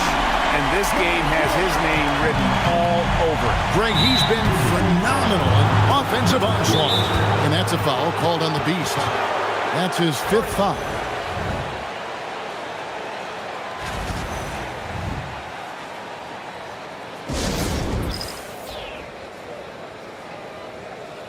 Some changes here for the Timberwolves. Gobert checked in for Reed. Miller comes in for Julius Randle. And Bones Highland subbed in for McDaniel. The Thunder also changing it up. Alex Caruso comes in for Isaiah Hartenstein. And it's Mitchell in for Wallace. And attacking the rim. Holmgren making excellent use of that height inside. Oh, he's been a man on a mission, and there's nothing that's slowing him down. So the pass to Williams. Some nice passing by Oklahoma City here. Pass to Gilgeous-Alexander. Oh, good with the triple. He might be forcing things a little bit right now. Credit the defense for how they're playing him. Here's the Beast. Good, another from 3. He's putting on a shooting exhibition that has left this entire arena slack-jawed. And Greg, he finds himself tied for second place all-time in three-point makes for a playoff. Connects again from distance. Never resting on his laurels. He has once again put on a clinic, breaking his own record for second most triples all time in a playoff game. Putting on a clinic indeed. You know, when he gets in a zone like this, it's exhilarating to watch. At least for us it is. I've got to assume it feels just about the opposite for anybody tasked with slowing him down.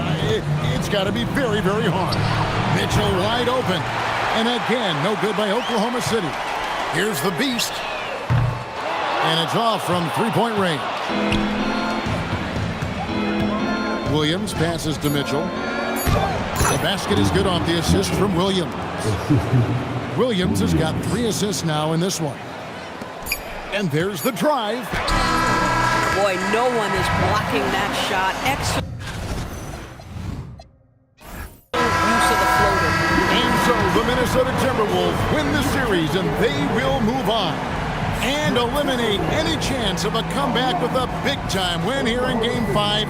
And Greg, it's on to the scoring bonanza tonight in the win. MP, as you're passing 40, 50, 60 points, are you feeling the excitement building in the arena? I'm feeling it right now. So, back to you, Kevin. All right, Dom, thanks.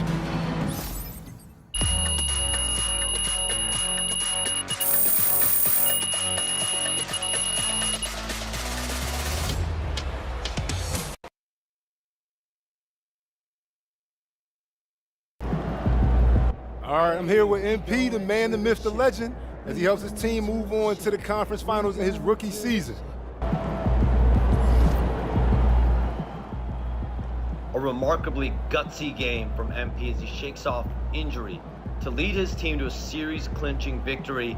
I'm told the team is not worried about his status moving forward, and MP himself has said he's good to go for the conference final.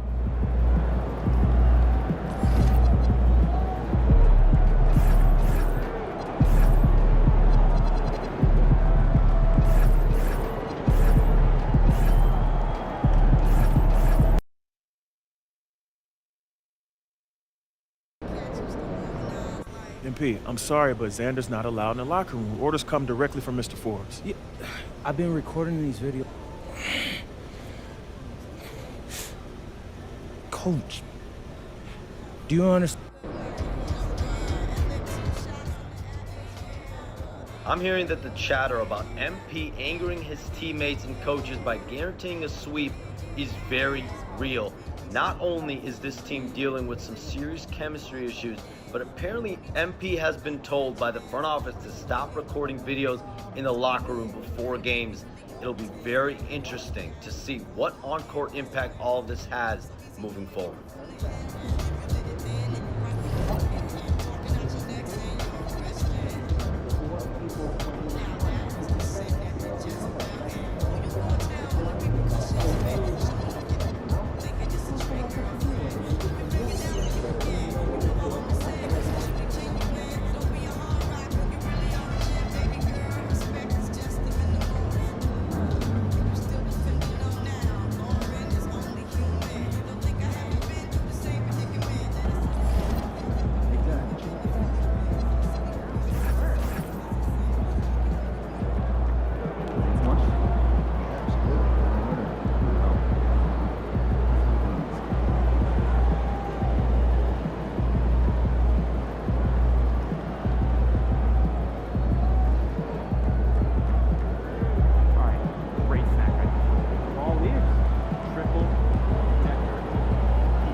Coming up, it's personal pad day. Come on to the game and leave with your very own personal pad.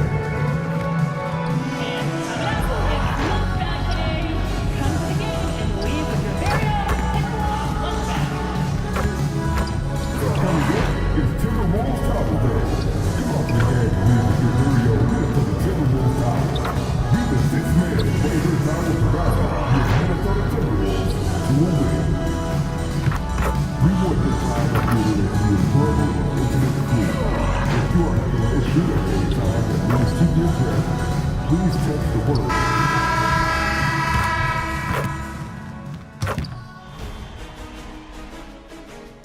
Game 1 of the Western Conference Finals. The Minnesota Timberwolves. Some big-time heroics have gotten both teams to this point. It's Game 1 of the Western Conference Finals. And tonight, we've got the Minnesota Timberwolves playing against the Dallas Mavericks. Alongside Hall of Famer Grant Hill and Coach Stan Van Gundy, this is Brian. Taking a look at Minnesota, it's nice to start the conference finals at home. But on paper, this really could be anybody's series. It's always good to have the home crowd behind you to start a big series like this. But whether or not they take advantage of it is up to them. Tonight will tell us a lot about this best of 7. So the opening lineup for the Mavericks. A pair of first overall picks to the front court. Flagg and Davis. Kyrie and Clay pair up to make the backcourt. And it's Gafford in at the 5. Fires to 3. And it's Flagg missing. Ooh, that's a tough break.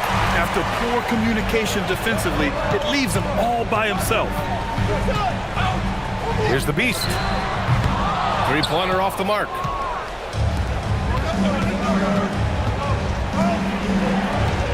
Pass to Thompson. From downtown, pure from 3-point range. This is Thompson's pure shooting ability in action. He has the shot up in seconds.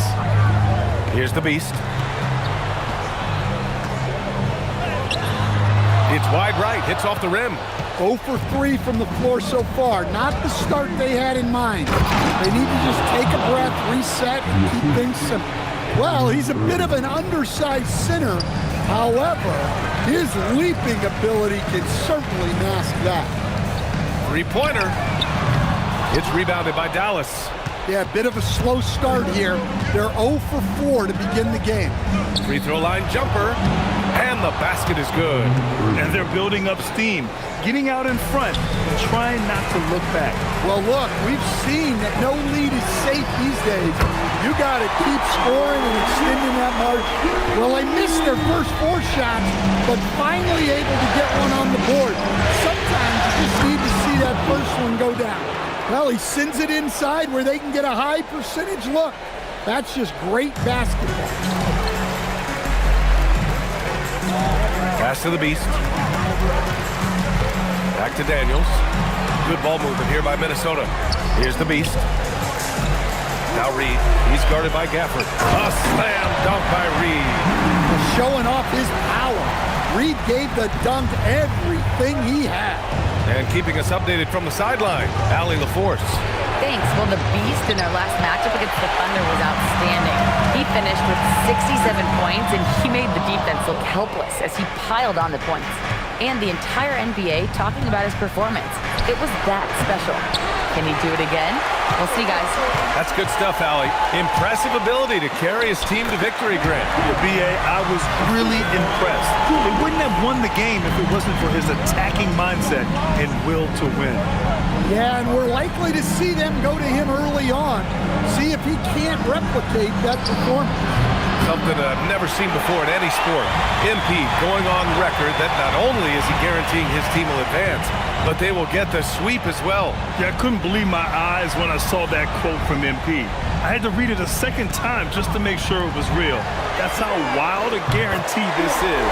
MP is putting it all on the line with a statement like that. Don't want to let him get into a rhythm from out there. So Jason Kidd's decided to call timeout here. And we might see some changes. Coach potentially looking to adjust.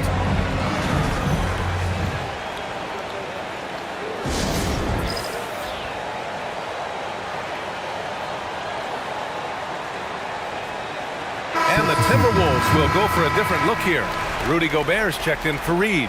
Miller comes in for Julius Randle. Ingles, he's checked in for McDaniels. Shannon comes in for Anthony Edwards. 1:21 left now in the first quarter. Outside Christie. Puts up a three. Marshall can't hit. And here's Minnesota now. They've gone on a 10-2 run, not allowing much. Here's the Beast. Lively grabs the miss. He expects to make every one of those, and we expect him to make them too. Marshall outside. Christie passes to Williams. 6 on the shot clock. Washington outside. Dallas needs to get off a shot. This one for 3. It's rebounded by Minnesota. And they've had a remarkable postseason record so far. Only 1 loss. And this group knows how to bounce back. They have a winning attitude, utmost confidence in their ability to figure out defenses, and find creative ways to score. Very well coached, and even the younger players on this team have a sense of maturity that's uncommon. And here's Washington. Hasn't gotten one to fall yet. Lively with a screen on Miller. The 3 from Washington. That misses. Would have counted had it gone. And we've reached the end of the first quarter. The T-Wolves on top. They're up by 4. And we'll be back shortly for the start of the second quarter.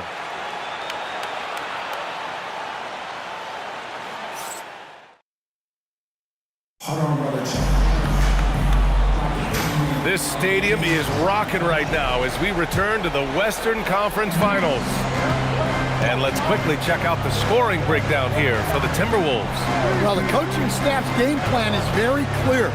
Move the ball on the perimeter and shoot the shots with no hesitation. And from the jump, they've also clearly been focused on running effective plays here tonight. And there's been a lot of high-quality distribution from them on the floor. On the court right now for the Mavericks. Davis and Lively, the lengthy combo inside. D'Angelo Russell is out there with Max Christie. And it's Washington in at the 3. To the middle. Ooh, Gobert with a steal. And now the T-Wolves on the break. Here's the Beast. And again, it's Minnesota with a 3. Well, he saw the defender back, and he got the look he liked from 3 and capitalized. Here's Russell, drilled from 11 feet out. Russell's got his first 2 points of the night. The aggressive move by Russell. He's got the deep bag of tricks. So tough to stop. Count it. Good. That's been typical of their performance today. They're sharing the ball and creating good shots. Here's Russell. And he sinks that one, hitting the back of the rim on the way in. Russell's got 4 points now in the quarter. Pass to Edwards. Good ball movement here by Minnesota. And here's Clark. Edwards looking it over. Here's the Beast. Out left to the wing. Gobert passes to the Beast. No good from outside. Well, clearly it hasn't been his best game offensively, but collectively, they've still found a way to get the lead. Russell from outside. And it's Gobert with a rebound. Defensive breakdown there, and they got lucky. He's not going to miss too many of those. I'm sure he'd like to have that back. That's a missed opportunity. Davis from long range gets rebounded by Minnesota. Quarter 2 and just under 2.5 minutes gone by. The Timberwolves again can't hit. Mavericks trail by 8. Outside Russell. Sends it home from three-point land. Russell's got 7 points in the game. He came up dry offensively in the first, but looks like he's ready to turn it around. A big group.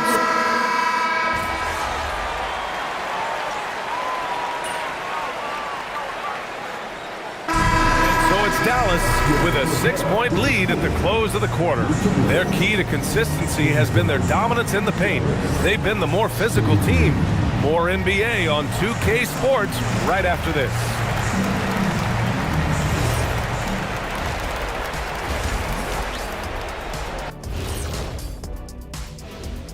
Hello, everyone. I like what they're doing. playing with physicality. They've worked hard to gain the edge in areas like rebounding. Yeah, that's the difference in the game. Seeing how things are shaping. Thanks for tuning in. Now we head back to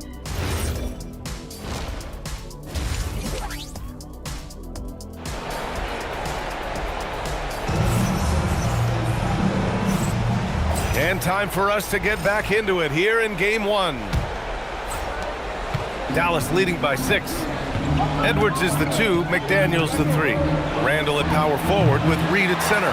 And it's the Beast in at the point guard position. So that's the Timberwolves 5. McDaniels passes to the Beast. Now here's Reed. Over to the left wing. Pass to McDaniels. Here's the Beast. 3-pointer. Yes, and it's Edwards picking up the assist. He's got 11. Well, for someone who is mostly an off guard, Edwards puts up great assists. Back to Irving. And the layup is good after a nice lead pass. And the Mavericks lead by 5. And so it's Edwards who brings up the ball for the Minnesota Timberwolves. Here's the Beast. Offline with a 3. You wonder what the score would be if they weren't controlling the glass. Irving finds Gafford. Here's Flag. 10 points for him.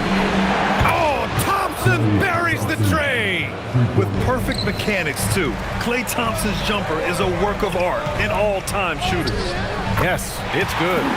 Randall's got his 3rd basket on the night right there. Well, he's so potent offensively. It's easy to draw up plays for him.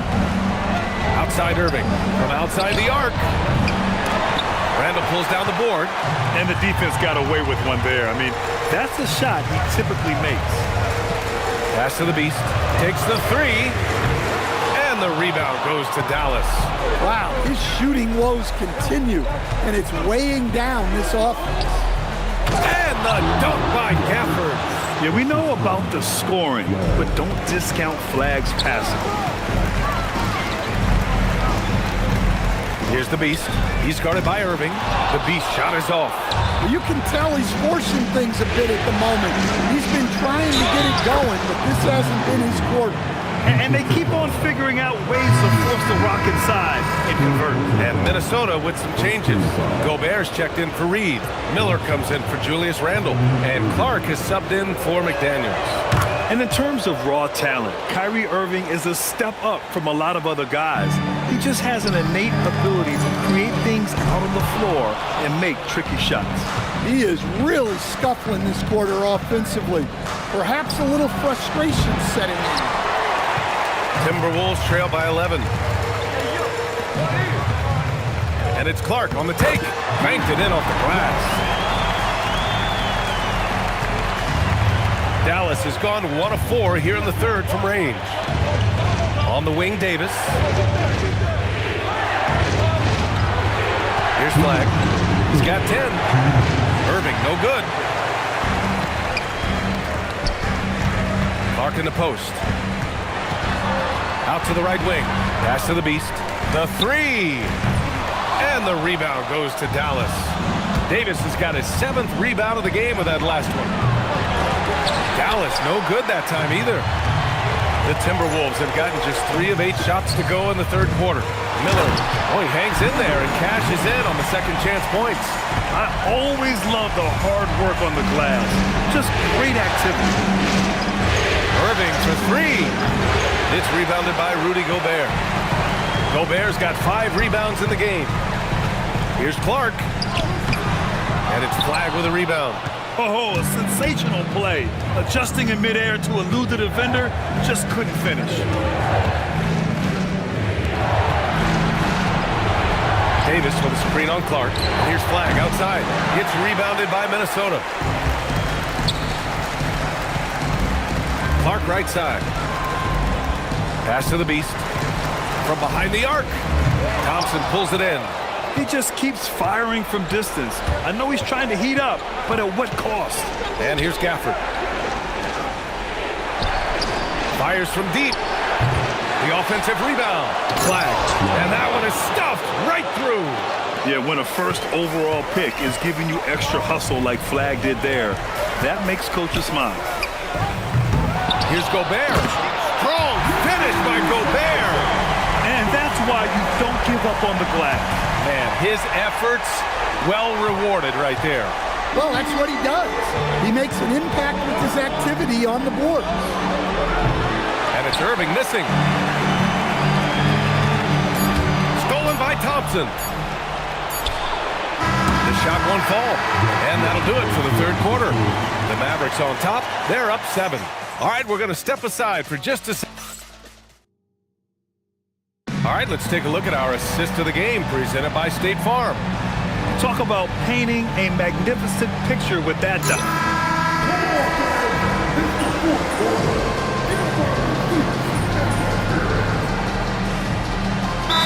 Completely new group for the Timberwolves. Dallas also making some changes. Daniel Gafford's checked in for Lively. Klay Thompson comes in for Christie. And Irving is subbed in for Hardy. And Dallas also making a switch. Flags checked in for Washington. And it's going to be a goaltending call here, so they will count the bucket. Well, at least the D was going for it, but he got to the ball just a moment late. And so Randall will bring it up for the Minnesota Timberwolves. They trail by 16. On the court right now for the Mavericks. Thompson and Flag fill out the wings. Daniel Gafford is out there with Anthony Davis. And it's Irving in at the point. The three is off. Well, he's had a rough night, but his teammates have picked him up. Here's DiVincenzo. Now Randall from downtown. The three ball is down. Well, hey, Randall possesses this kind of range. The defense has to at least honor his shot. And Dallas with possession. They're on a 16-7 run. Davis looking it over. Gafford with a screen on Randall. Just 5 on the clock. Davis. Oh, putting in work inside. And this is what you want to do when you've got a big lead. You must stay aggressive. Yeah, they're being absolutely relentless. Building this lead in every way possible.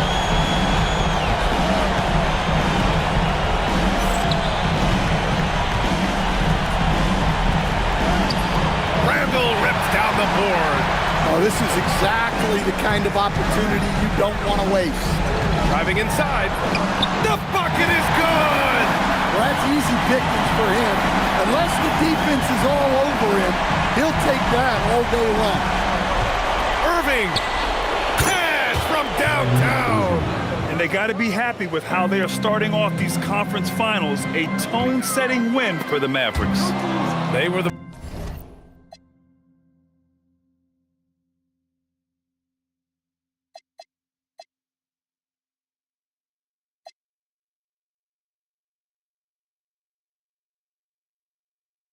more accurate.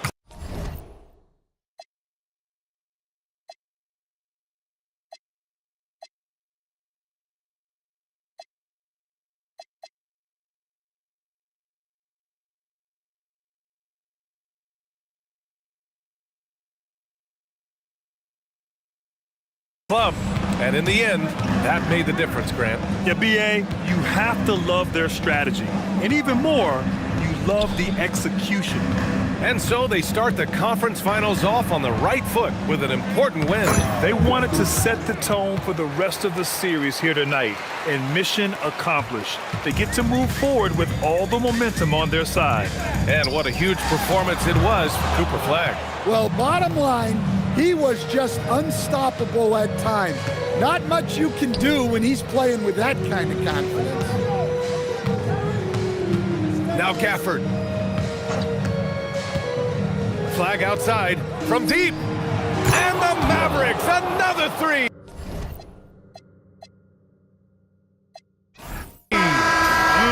Leaving nothing to chance. This run shutting the door on him. Yeah, this run has poured a bucket of water. I'm here with MP after a difficult loss in the first game of...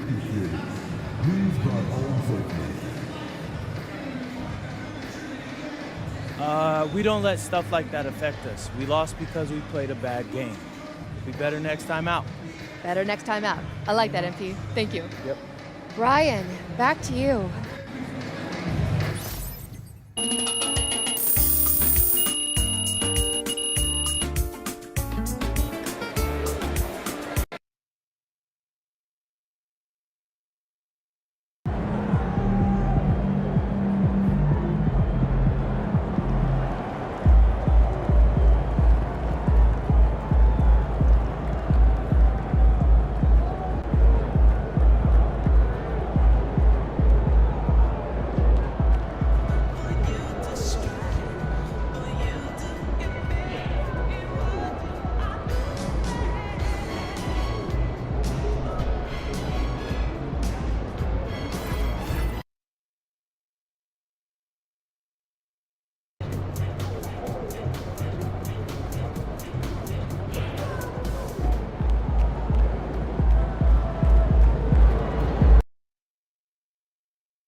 You look at Minnesota. Well, they took a tough loss in Game 1, but they're at home and ready to make progress towards winning the conference. That's the plan, at least. But it can be hard to get the momentum back after getting stung in Game 1. They have to make the adjustments here, for sure. Now, a look at Dallas' starting lineup. And it's small and powerful. It'll be Flagg and Davis. Irving and Thompson are the guard set. And it's Gafford into the center. Now here's Davis. Irving kicks to Thompson. There's three-pointers off the mark. Randall surveying the D. Pass to Reed. Timberwolves passing it around. Shot's good by the Beast. And he likes to get in a rhythm early. Nice triple. And now, Allie LaForce has something for us from the sideline. I caught up with Coach Chris Finch. We spoke about the challenge of facing Anthony Davis. Coach commented, there aren't a lot of guys like AD, bigs who can control both ends of the paint. We have to be aware of him at all times, or he's going to take over the game. No doubt, Davis will be a factor tonight. Back to you, Kevin. All right, Allie, we thank you for that. Gets the three-pointer to fall. And helping the team space the floor there. Randall with so much more confidence now from the outside. First quarter, about a minute and a half in. Took the opportunity when he saw it. Irving's got 5. Nice answer back there. Love to see the competitiveness. And when you give up a 3, there's always this instinct to try and get it back immediately. The Beast can't hit. And close to making the defense pay for the lax coverage that time. Thompson kicks to Davis. On the wing, Irving. And that one falls, coming off of Davis's feed. He's got 8. That is just automatic. Irving is into his motion the second he has the basketball. The Beast passes to Reed. Outside Edwards. And right away, they match it with a three-pointer of their own. Well, that's a tough matchup because he's skilled and relentless. And Gafford throws it down. You know, he's smaller for the center position by NBA standard, but his leaping ability more than makes up for his lack of height. Here's the Beast, and he gets the whistle for the 3-second call. Some changes for Minnesota. Rudy Gobert, he's checked in for Reed. Miller comes in for Julius Randle. And it's Joe Ingles in for McDaniel. The Mavericks also with a sub. Washington's checked in. Now here's Irving. 8 points for him. Puts the move on. Driving the lane. That's his 4th basket of the game. And he's only taken 4 shots. Off to a good start. Well, he has dictated the tempo this entire quarter, getting basically whatever he wants offensively. Here is Edwards. We've got 1:48 left to play in the first quarter. Just 5 on the clock. Here's the Beast. Off target from 3-point range. The Mavericks leading. How about this run break they're on right now? Wow. I mean, they're just getting to their spots and executing. Really keeping things simple. Flag. Off to a good start as he hits his first shot attempt. Yeah, 3 consecutive field goals have come right at the rim. The D had better start buckling down. The Timberwolves again can't hit. Struggling to get it going out there right now. I think he's pressing just a little bit too much. Irving finds Washington. Good by Gafford. Gafford's got his 2nd bucket tonight. And it just seems that every pass they make is leading to a score. Just great ball movement. Ingles passes to the Beast. On the wing, Ingles. Here's the Beast. Back to Ingles. To end the run. The Beast can't hit. Nothing going his way this quarter offensively. Time to recalibrate. And a wide open look for Irving. Nailed from 3-point land. Irving's got 13. 5 of 5 to start. I think he's in his zone. And some changes here for the Mavericks. Derek Lively comes in for Daniel Gafford. Christie subbed in for Flag. Here's the Beast. That's in, coming off the assist from Edwards. 5 points in the game. No issues on that one. Good work all around. Irving kicks to Washington. There's 14 seconds left to play in the first. Here's Davis. Gobert with the block. Man, Gobert's reach is essentially inescapable. He can swat any attempt away in the paint.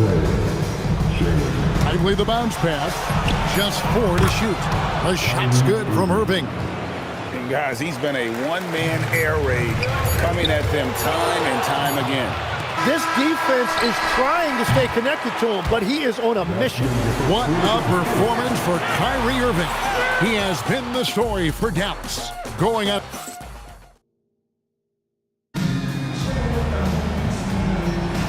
What an atmosphere in here as we return to the action of the Western Conference Finals.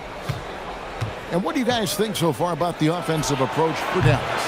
Well, they haven't wasted any time getting into a groove from deep, putting up and hitting a healthy amount of three-pointers thus far. And another thing they've done consistently well is attack the paint. They have stayed aggressive under the hoop and gotten high percentage looks.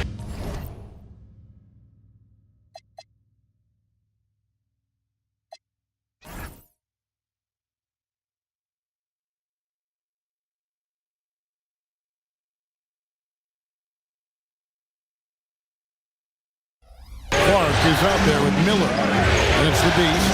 It's Berger in at the 5. So that's the Timberwolves 5. It's time to send it over now to our reporter, Allie LaForce. Thanks. Well, the Beast in their last matchup against the Mavericks delivered in a major way. He dropped 13 points and he helped stretch things out with a few 3-point buckets. Just another remarkable performance from him. Nothing new. Guys, we'll see how long he keeps this up. Thanks as always, Allie, for that great report. Yeah, he was very assertive in that last game, making things happen. Absolutely made his presence felt. And I wouldn't be surprised if he tries to get it going early here tonight. Well, let's see if that rhythm carries over. They will involve him early in this one. Well, if you work the ball inside, it is going to pay dividends. And so now a timeout called by Jason Kidd. He's going to make some adjustments to the game plan. They're looking to build on Monday's big win. And sometimes it's a lot harder to get easy looks on the road, but they found ways to get their guys good looks. The key when you go into a hostile territory is play with a purpose and stay true to your game plan. That's what they did. Russell, he's checked in for the Mavericks. A three-pointer, no good. Timberwolves trail by 10. Pass to the Beast.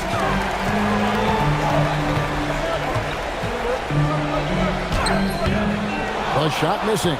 That's not the type of opportunity he fails to convert very often. A shot by Washington, and he's wide open. Misses the three. The Timberwolves have gone 2 of 4 shooting the ball here in the second. Here's the Beast. And so the ball out of bounds. Gobert touched it last. Dante.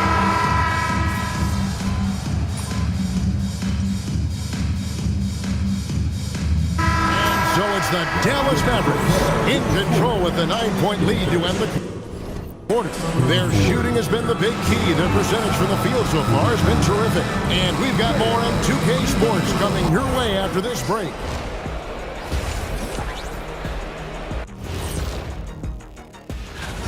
They're doing a nice job of getting their feet wet in the paint. I like the aggression, powering it up and sending it down. Seeing how things are shaping. And that is it for halftime.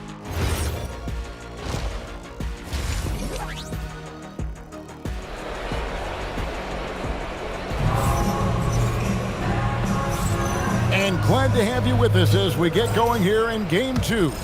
You look at Kyrie Irving in this game, he has been everywhere. Well, we'll find out if they were able to find an answer for him over the break. He was scoring with ease in that first half. And that will be the biggest adjustment. They have to force the ball out of his hands, but that's a difficult challenge. On the court for the Mavericks, Irving and Thompson are the guard set. And it's small and power forward. It'll be Flagg and Davis. And it's Gafford in at the center position. Well, he has no problem creating offense for himself, really, in any situation.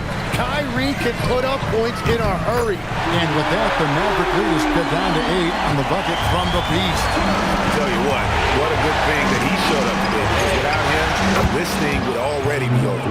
And the defense is just helpless against that shot. Kyrie has mastered the pull-up jumper. Reed with a screen on Irving. That shot wide open. 16 points for the Beast. Another bomb for him right now. His three-point shooting might be the key to cutting that lead. Now he has quickly piled up the points by stringing those threes together. Second half just getting started, about a minute played. Irving for 3. Minnesota with the rebound. Here's the Beast. 16 points for him from past the arc. And the Timberwolves hit again from deep. Man, the triples keep falling, guys. That's 3 in a row. And Gafford throws it down. And just a step ahead of the D in that possession there, making the pass. Nice assist. Here's the Beast. 19 points in the game. Drains it from beyond the arc. 12 straight points off of three-pointers, and the D chips. It works against Thompson. In the corner, Irving with it. And another basket for Dallas. He knocks down another from the mid-range. Irving has this shot down pat. Fires the 3. Shot is good, and the Mavericks lead is cut down to 2 on the bucket from the Beast. Well, great outside shooting, really fueling this run. And that's a foul called. Folks, the coach's challenge has been initiated for a personal foul.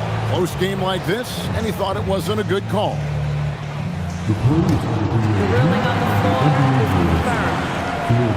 Fouls can be tough. The action is so fast that it's really tough to catch everything in real time. The wonders of technology. We've seen replay reviews so effectively, and involving the coaches by being able to a challenge like this is something a lot of people have been hoping for. And so the word is in. They've decided that the call stands as it was made on the floor. And, you know, even if a coach still feels this wasn't the right call, You got to acknowledge the effort being put in to reviewing it. The double checking, and the game continues on. How many times have we seen a possession like that from them today? Ending with a basket, coming off a pretty pass. No good on the outside drive from the Beast. Mavericks leading by 5, and that's a foul called on the Beast. That's his 4th foul of the contest. And with 4 fouls now, he has to be very careful. And the Timberwolves making a change here. Gobert's checked in, and Dallas also making a switch. Washington's checked in for Thompson. Irving passes to Washington. And the bucket is good. 3-point play chance here for him. Yeah, I love that. He comes off the pick and takes it right to the hole. Bones Highland is checked in for Minnesota. Dallas shooting their 5th attempt at the line in the game. And stolen by Kyrie Irving. To the left side wing. Outside, Davis. Irving for 3. And that one falls, coming off of Davis's feed. Davis has got 3 assists in the game. Gobert, the screen. Hits the 3-point bomb. That's 28 points for the Beast. He is totally locked in offensively and doing everything he can to bring his team back. A nice shot by Irving. Well, he hit 4 threes in the first, and now he's drained 2 more here in the second quarter. Absolutely on fire from deep. He has a lot of points from long range this half. He's taking advantage of a really tired defense. And some changes here for the Mavericks. Derek Lively, he's checked in for Daniel Gafford. Najee Marshall comes in for Flash. And it's Max Christie in for Davis. Here's the Beast. Good, another from 3. Buries his 10th triple of the game. Unbelievable. And so it's Irving who brings it up for Dallas. They've held a 12-point lead early. Christie has the open look. Tried to come right back with the 3 of his own. It's no good. Something that's kept this game close is the fact that the rebound stats for both teams are almost identical. The adjustments they've made offensively, they're putting guys in a position now to succeed. And at the right time, they could have let this game get away from them, but they never stopped believing. So impressive, the fortitude, the will to battle back, but it did take a lot of energy to get here. And now the big question, can they sustain the momentum? Pass to Washington. Down to 5 on the shot clock. And on the way from Irving for 3. Out to the right wing. Here's the Beast. Good on the 3-point shot. The Beast's got 42 in the game. And perimeter scoring, I have to imagine it was a topic of discussion at halftime. Well, they certainly have the shooters to do it. It's just about finding that rhythm.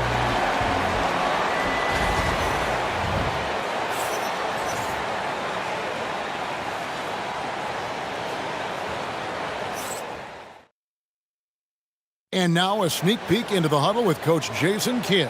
One possession at a time. And I know I speak for all of us when I say I can't wait to see what kind of finish awaits us here in the 4th quarter. We've got Anthony Edwards. Dillingham is out there with the Beast. And it's Miller. It's Berger in at the 5, roaming the bench. So that's the lineup for Minnesota. Pass to Davis.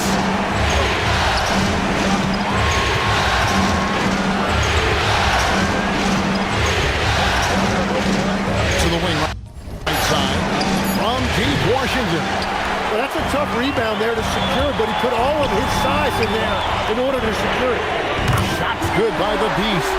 And that is killer instinct, just continuing to pile it on. Mavericks trail by 9. Williams passes to Davis. Over Miller. Miller grabs the miss. Solid rebound there, and with the score like it is, that's an area where they can't afford to get lazy. Here's the Beast, and another one falls. Amazing! My goodness, 50 for the game. Yep, he is putting on a show. And Jason Kidd is called timeout. Clearly, he's got something his players need to hear, and immediately. Naz Reid, he's checked in for the Timberwolves. Randall comes in for Miller. Then for the Mavericks, Marshall comes in for Max Christie. And Irving subbed in for Williams. Let's check in now with our Allie LaForce, who's got a story for us. Allie? Thanks, guys. Jason Kidd had some words for his team over the break, and he was adamant that they need to tighten up their D.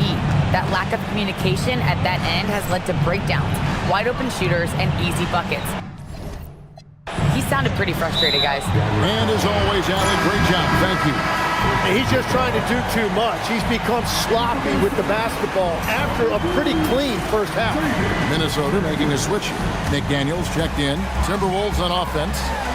They've got an 8-0 run. Shots good by the Beast. And they're getting their points now almost exclusively from the triple. 4 of their last 5 makes are from beyond the arc.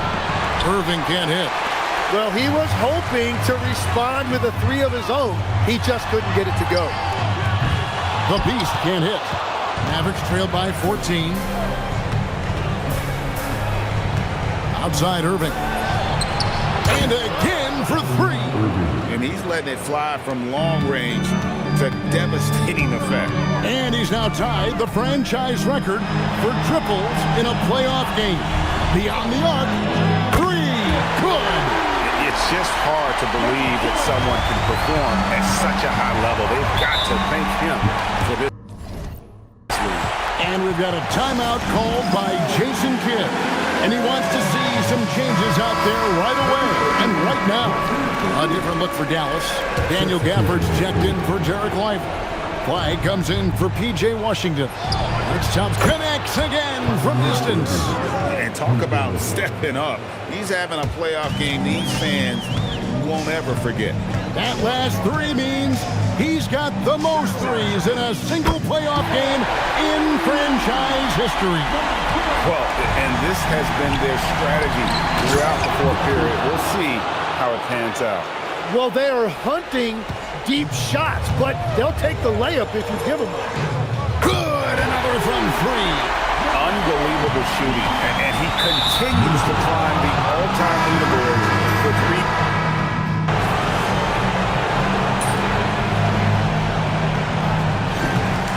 So it's Minnesota winning this one easy. Just a massive victory, Greg. Maybe it's overstating it, but I think this... Thanks, guys. A $50 and a... Nah, you trying to get me in trouble, Dominic. Back to you, Kevin. Terrific stuff, Dominic.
ready, MP.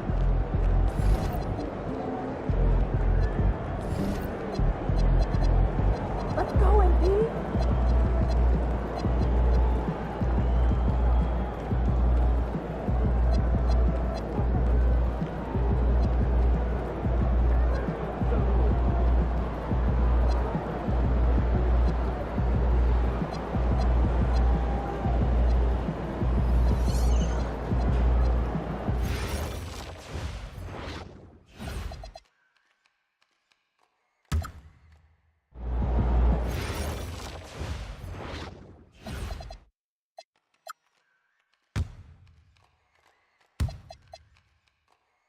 All right, great snack idea for you.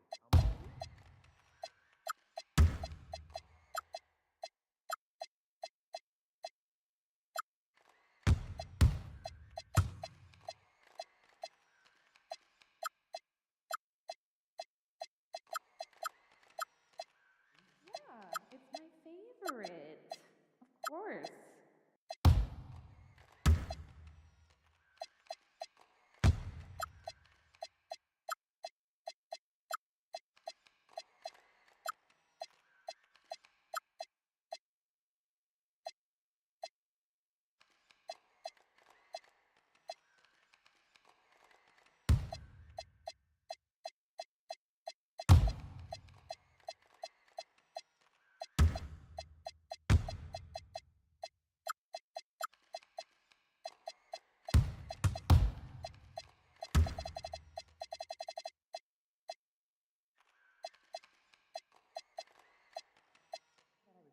VIPs, she kept asking for selfies and autographs. Oh, that's gotta be frowned upon. Yeah, it is. Last weekend, but I have one of those nice rideable mowers. Oh, it must be nice. I got that old push mower.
Yo, we have Dion Benjamin, NBA.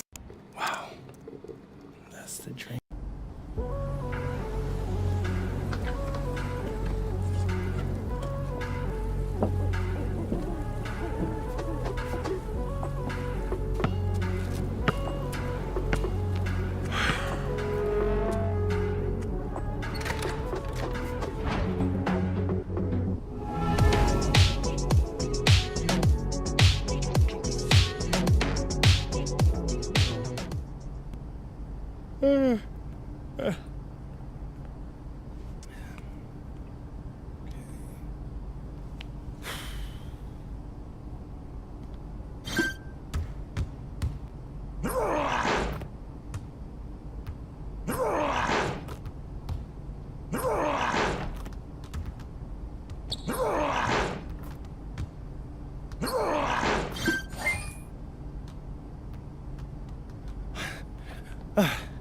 See, I can't miss.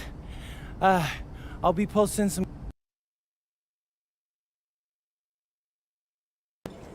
All right, here you go, sir. Yeah, I'm taking. You're.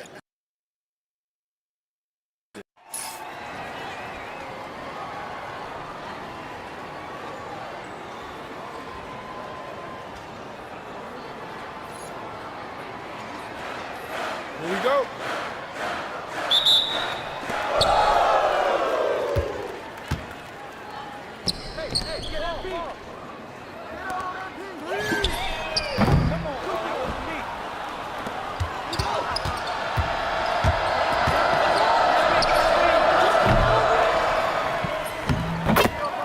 Basket by number 5.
Number 1.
Basket by number 5.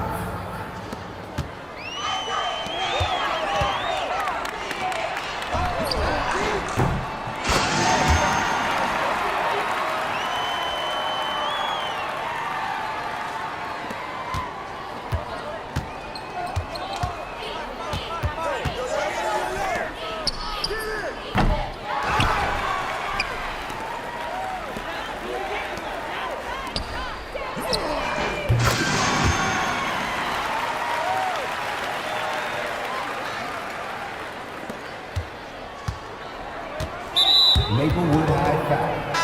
And substitution for Maplewood High. Substitution for Burlington Private. Timeout on the court.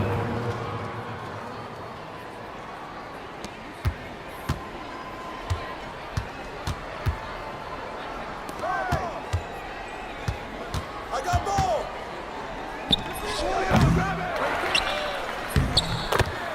2 points. Number 5.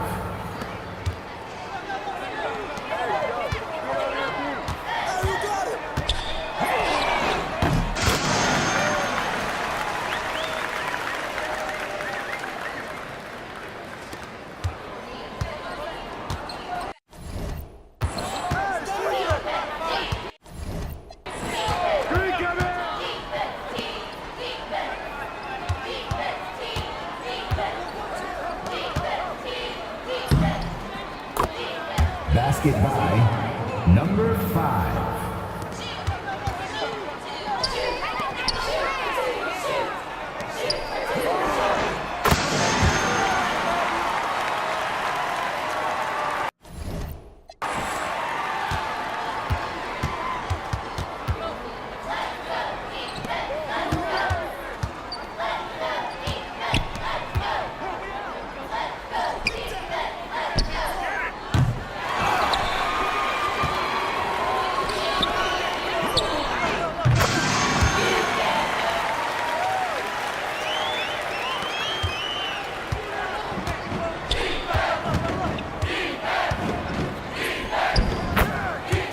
Points.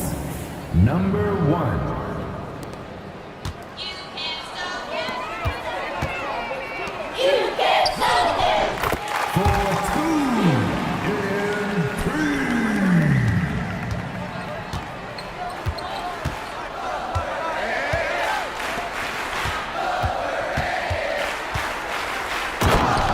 Basket by number 5.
Substitution for Burlington Private.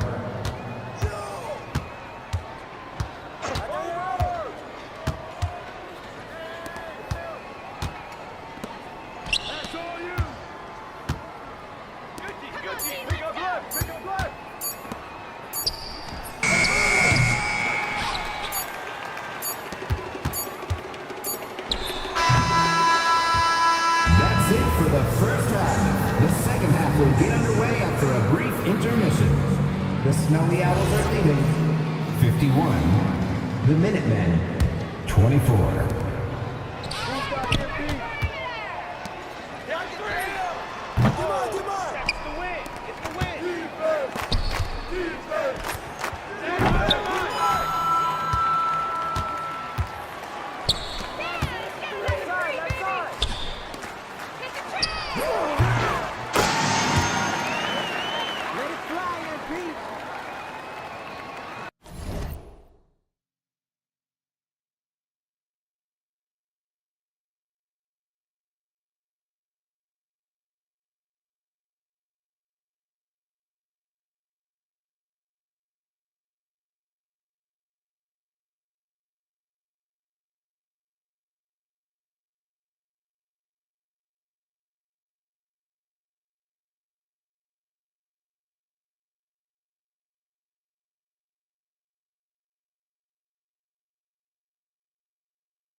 Chuck Williams.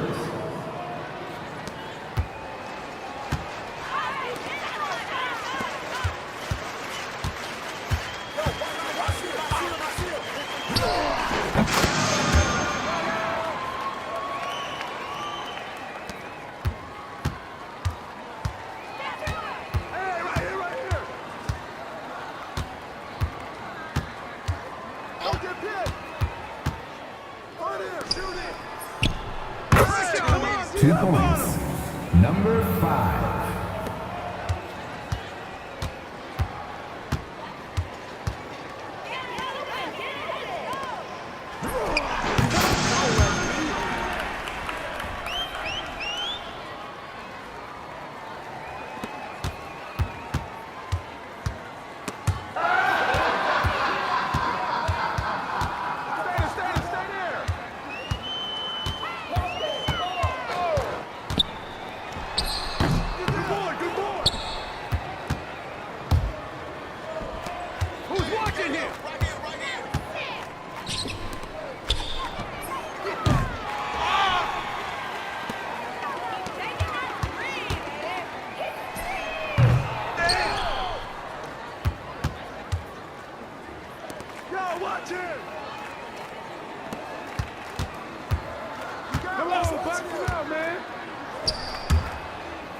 Out of bounds. Maplewood high ball.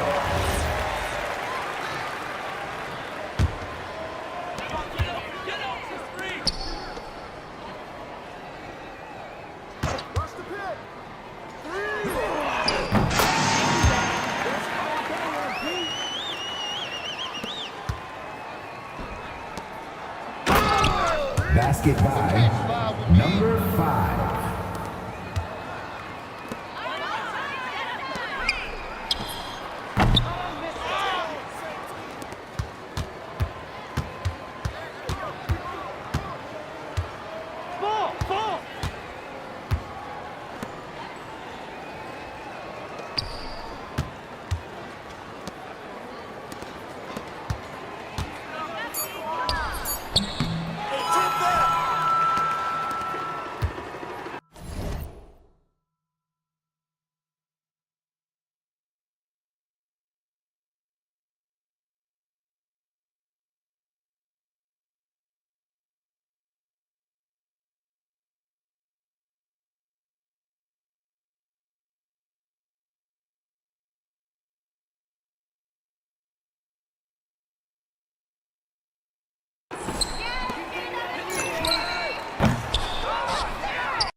Help me out!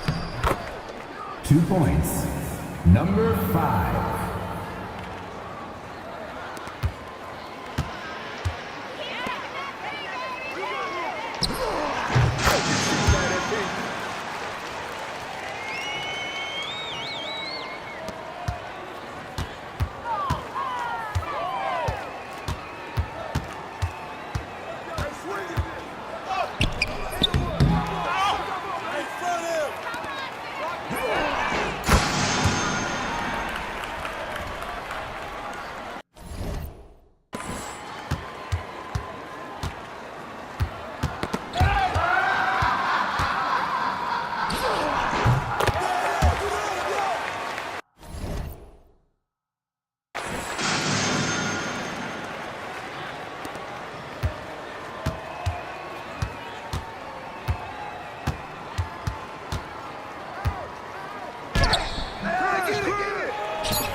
The fourth quarter will start after a brief break.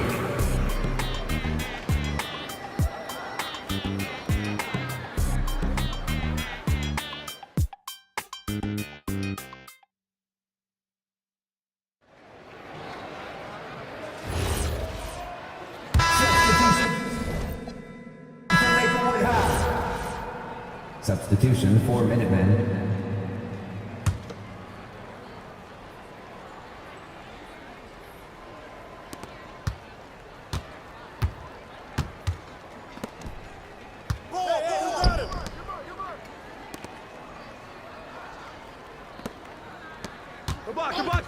Screen.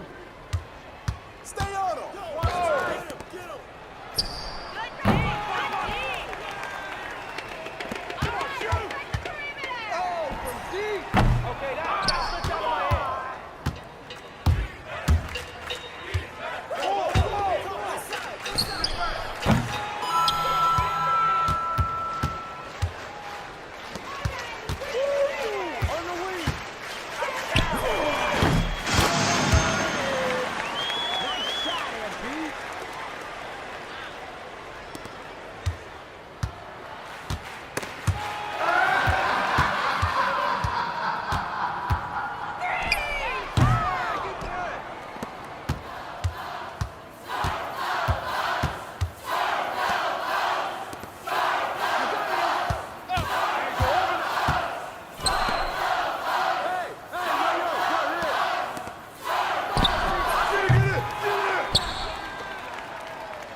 Hey. Hey. How'd it go? He was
Okay. Okay.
Yeah, they can't guard me. Let's go. Yeah. Nice work, MP. Nice work. Coach Troy. MP. What are you doing? Coach Weber. MP. So, what you thinking?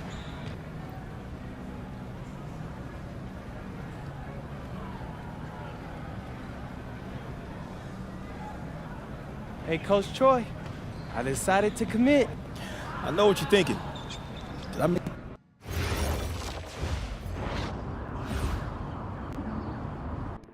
You got a lot of ground to make up in a short amount of time. Right. But you hear... Oh, whoa, this reminds me of when I moved.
Hey, we got Hollywood in the building tonight. What's the LA of Vermont, MP? Bennington, right? Stop playing with me, bro. You know it's Burlington. I really don't. See, this is the type of energy you want pre-game. Everybody relax, especially Devontae. He ain't never good when he tight. Don't get too relaxed. It's one of those big games you circled. You need to prove you're better than Jaden Moore, remember? It's all that I think about. Really? Yo, J Moore's from Chicago, MP. Those are rough games he came up in. Dude can get to the bucket and finish. And he's ranked 184 on the 250. And so what? Look, man, we seen you in practice. We know who you are. Just respect your enemy. What was that, a target on his back for a long time, but he's still standing. He ain't ever faced me. I love it, MP. I love it. Okay. Oh, you guys are filming? Well, let me hit you with some knowledge, okay? The thing going is watching me? Okay, watch this. Listen, just because someone's ranked above you on some made-up list doesn't make it true. You should know that, Devontae. You think there's 68 guys in high school better than you? Definitely not. I'm just saying. If MP believes he's better than Jay Moore, then I believe it too. And so should you, okay? Yeah. Now let's get out there for these warm-ups. I don't want y'all pulling a hammy because you spent too long in front of the camera. Hey, gentlemen. turn the camera off.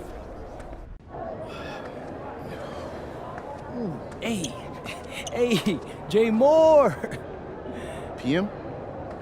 Nah, man. MP. My bad. Hey, bro, I get it, you know. High-flying guard like yourself out of Chicago? I mean, everybody knows who you are. Guys have been trying to make a name for themselves off of you for years. Man, probably too many to count, huh? You know what? I'm gonna help you out. After tonight's game, you'll never forget my name again. You talk good. But you know what I hear? There ain't no faking it. You got a cute story and all, man. But you're a long way from Vermont. You about to get exposed. Yeah, talent's talent. So I'm not worried. Maybe you should. Maybe. Nah.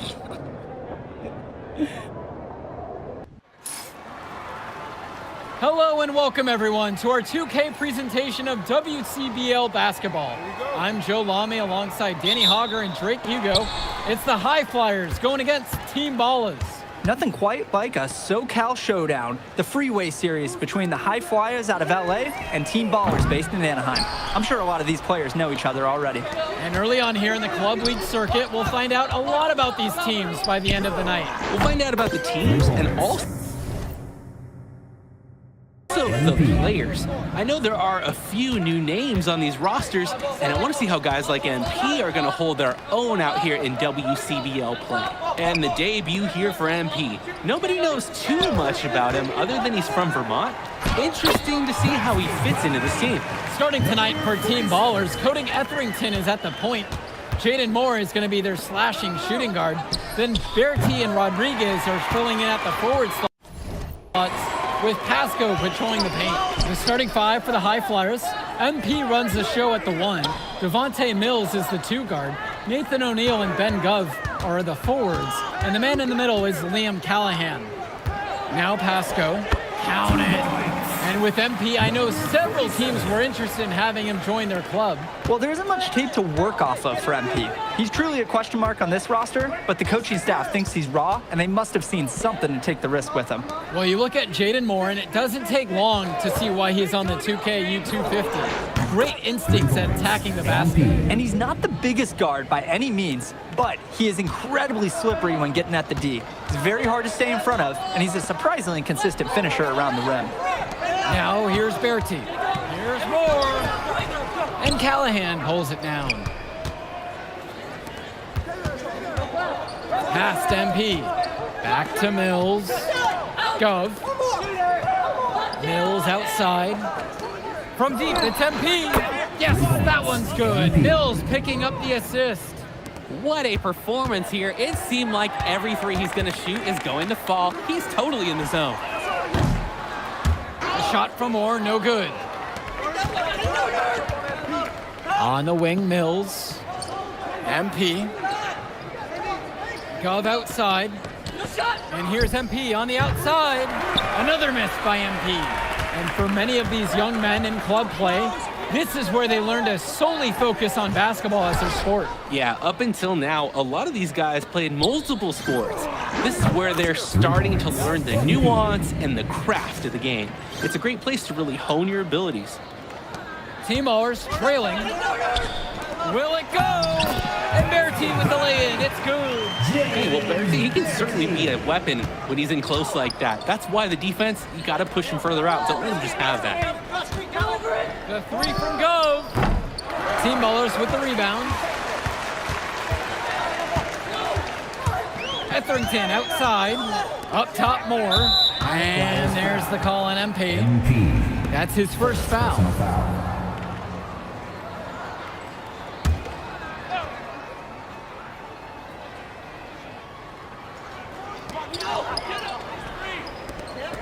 Etherington outside. Bertie. Here's Moore. And guys, as we mentioned, MP recently breaking into that 2K U250 list. And look, that might seem low, but to be anywhere on this list means you at least have some serious potential. Nobody's quite sure what development path MP is going to take, but there's a feeling that he has a high ceiling.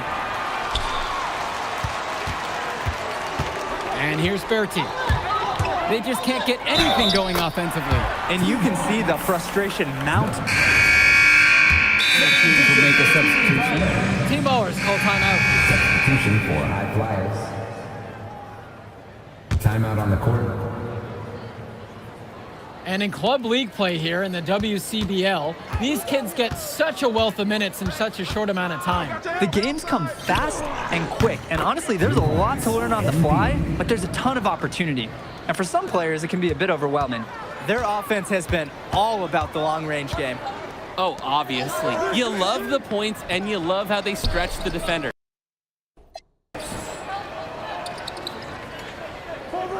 Shot from 12.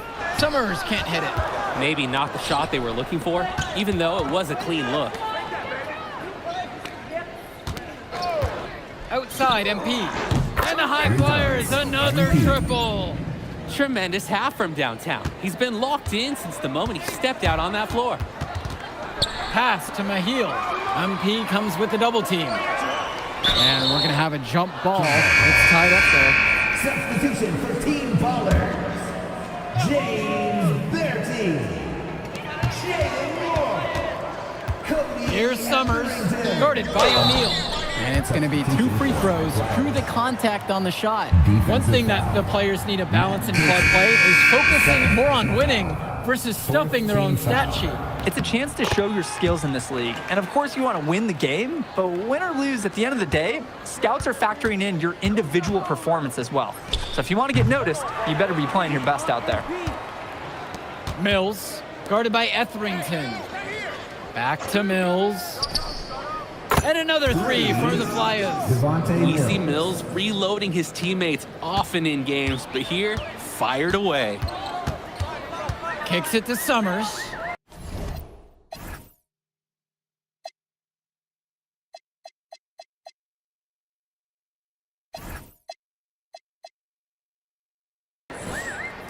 Here's Moore. The floater, and he gets it to go.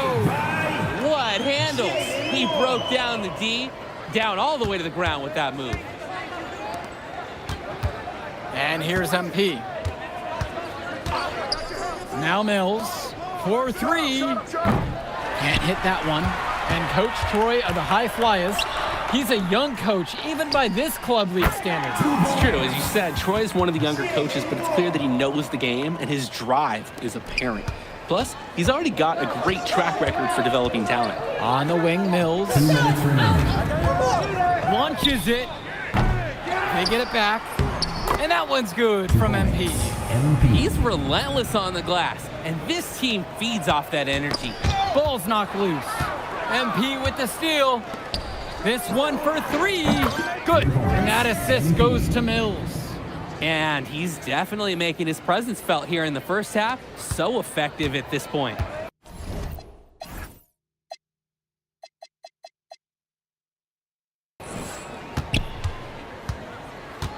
Kicks it to Summers. Now Moore. Etherington outside. To the left side.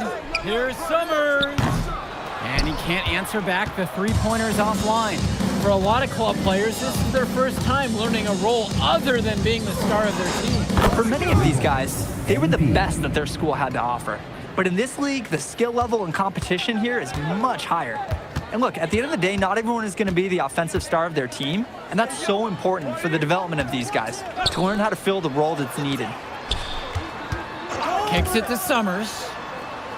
Bertie, Etherington for three. Pulled in by Casey. You could see it in his eyes. He wanted to return the favor with that three, but hey, he just couldn't get it to go. They're putting some points up and starting to pull away from their opponent. Yeah, this one is threatening to get out of hand pretty soon. Here's Summers.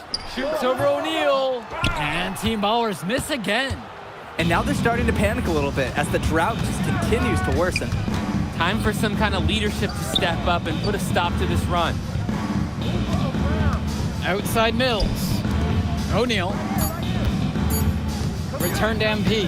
He gets it up. Barely beats the clock. Unbelievable. Taking an aggressive approach with time ticking down, and he nails it.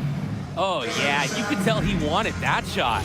Welcome back to the second half of this West Coast Club battle between the High Flyers and Team Ballers. And something to note about MP, I heard he was